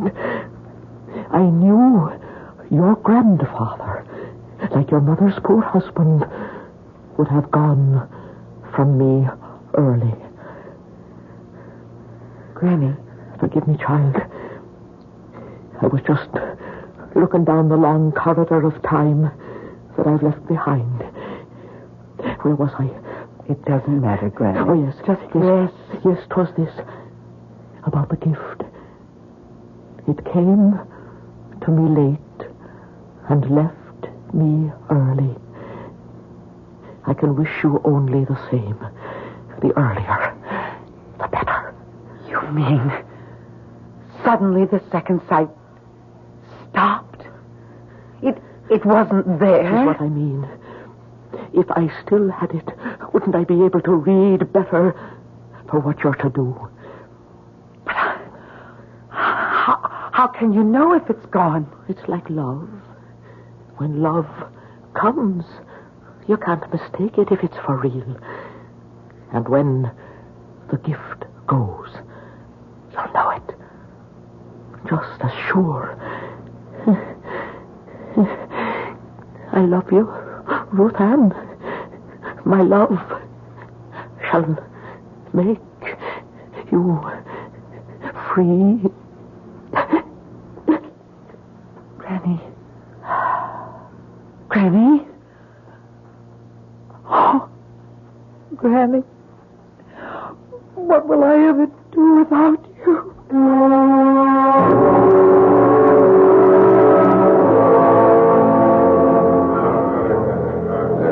Mes amis, by the old logging roll, this contest is to the finish. By selection of both contestants, there is no weapon but the human arm. First I ask each if they must fight. Big Red. No man's gonna make the kind of charges Tim Farrell's been making about me behind my back. And Tim. Red Pelly rules this camp and all of you by fear. It's time someone challenged him. I'm doing that. So you will come on set the bell. Are you both ready? Let's get on with it. Tim. You heard the man. Let's get it over with. Thank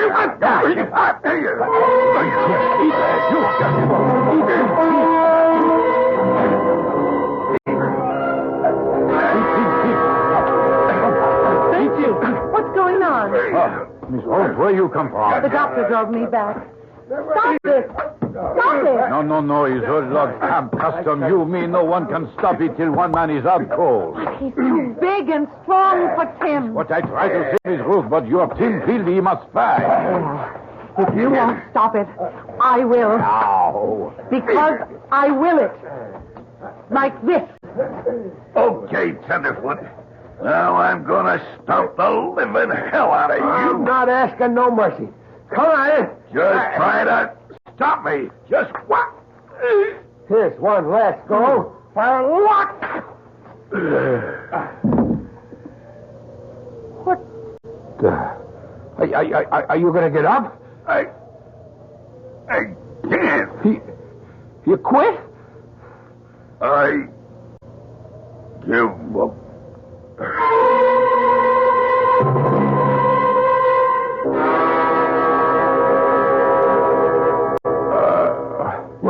Just take it easy. You're all right. Ruth? Yes? Boy, it seems like I've been here before. Now that Granny's gone and you're okay, I'm going away. Well, that's what you want. You've got your own life to live. My own life. I ain't got the right to say it, but I was sort of hoping that we'd be sharing it. But I got nothing to offer a woman yet. We're just not for each other, Tim. Don't you know? I'm a shadow over you. That it's through me that you're risking your life. Appears to me it's through you it keeps getting saved. Twice. The legend is the third time round fate has to take its course. There's another cook here now, and I'm not needed. Forget me, Tim. Please, just forget me. Oh, sorry, Excuse me, Miss Frenchie. Rosie. Hey, how you feel, champ? Huh? I feel like I got run over by a bulldozer. It'll mend. Something else won't, huh? In the inside. Why did you make Miss Ruth cry? It's kind of the other way around, Frenchie. I guess I took a wrong notion. I wanted to marry that girl. But she does not want to marry you. That's right.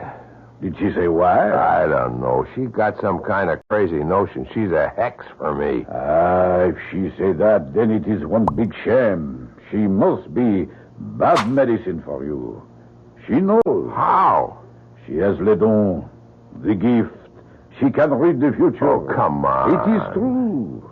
How do you think that big tree missed you that day? And now you make Big Red cry, Uncle. The heck with superstition. That's no real problem. What is a problem is that a man needs money to marry. And what do I have to offer? What? Big Red. I was just dragging what was left of me in here to say you whipped me fair and square and the best man won. You say you're leaving? I'll be on my way by tonight. Frenchie, what was that I heard him saying about he wanted to get hold of some money? The poor devil. He wanted to get married, but he has no stake yet. So he wants money real bad, huh?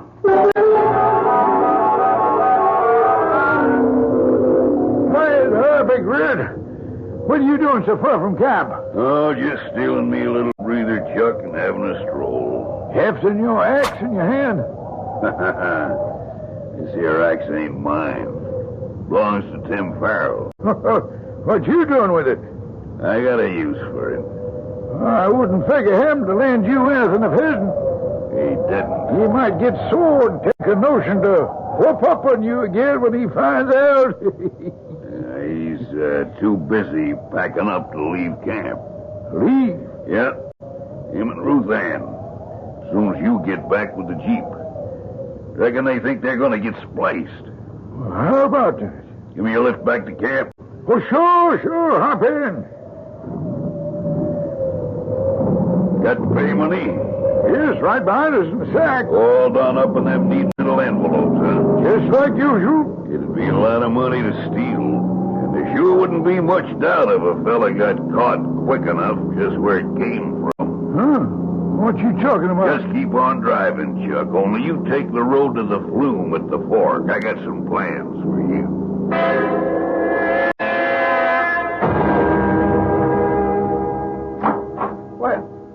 What are you doing with my gear, Red? Oh, why, I was just going to carry it out to the Jeep for you. I'll handle it myself. What's the Jeep doing outside there? Where's Chuck? I reckon he took the payroll over to the straw wash. You drawing yours? No. And we'll ride over there and pick it up before I drive you and Ruth Ann down to town. She's coming with us? As if you didn't know.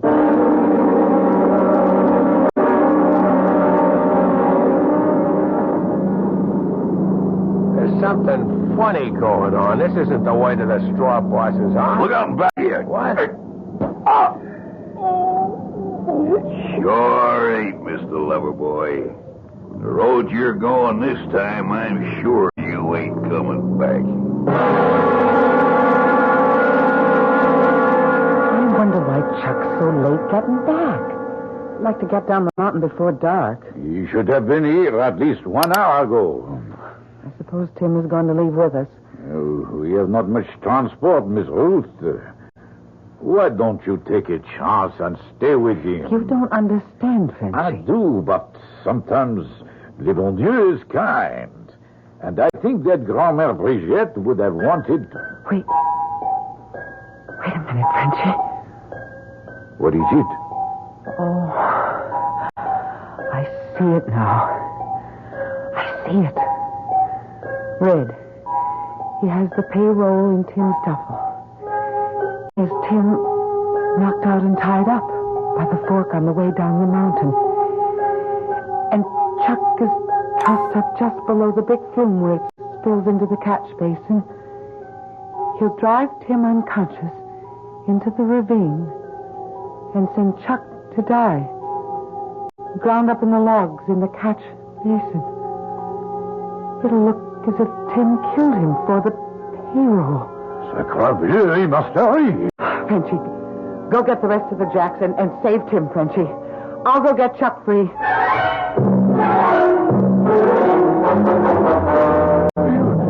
You crazy Red! Like a fox, Chuck. Ain't no woman gonna make a sucker out of Red Pelly. She turned me down for Jason. Well, I took care of him. Climb. Climb? Up to the sluice? Why? I'm sorry, Chuck, but I gotta set this up just right. What are you going to do with Tim's axe? I'm gonna bury it right in your skull, Chuck, so nobody has any doubts as to who... Oh, no. No, you're not, Red. Roseanne, how'd you get up here? Many's the time as a kid when the logs weren't running, I've shooted down the flume. From the camp right to this station. Oh, I knew I had to move fast to stop you. You can't. It's too late. I've burned all my bridges behind me. Now, worst of all, it's got to be you, too. Oh, but you can't touch me, Red. I have the gift. The gift? I turned the tree aside to save Tim, and I held you back from stomping him. All with the help of God. And now I'm going to stop you again. Run, Chuck. Run. But no, he can't touch me. I'm sorry it has to be this way, Ruthann. From the beginning, when you first come, you was all I wanted. But you turned me down. What are you doing? I'm going to open a sluice gate. There's 600,000 board feet of logs already on the way down. And we're going with the first that comes. If I can't have you, no one else can. Hey, you hear me? I hear you. You touch Roseanne, I'll kill you. Ain't none of the three of us going to stay alive. Come on up. You put down that axe, Red. Until I take your fight. Go, Roseanne. Frenchy, I've got his piece. Now, hide out, switch your skull. Watch him. He has your axe. Hang on, Rose. I've got a peavy pole. All right, Red. You want to give up? Well, bon Dieu, be kind. Too many. Over the platform, Frenchy. We need Rose. Do you fight me? Let go of the peavy, Tim. He'll drag you with him.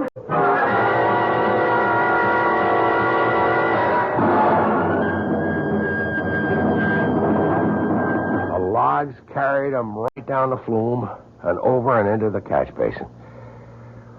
He was ground to pieces. I'm sure glad you're safe, Annie. Are you still going? Well, Red is, but nothing between us has changed. One big thing has. What? When I thought I had the power to stop Red, I found I didn't, Tim.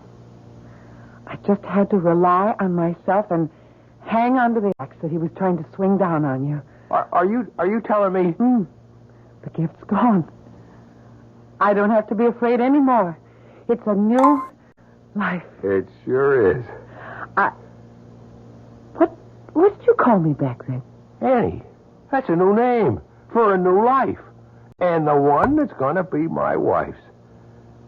Come on, Annie Farrell. Kiss me. If you like the name. Anything you want to give me is just exactly what I like.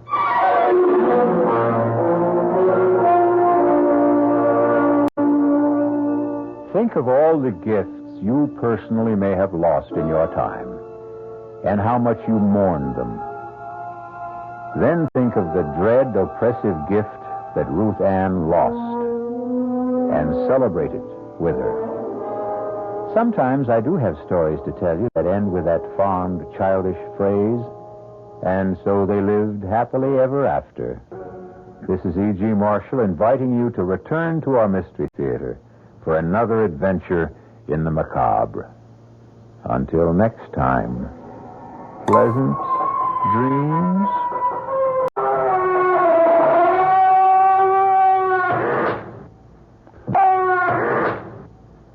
The preceding Mystery Theater program was furnished by the CBS Radio Network. This is WOR New York, an RKO General Station.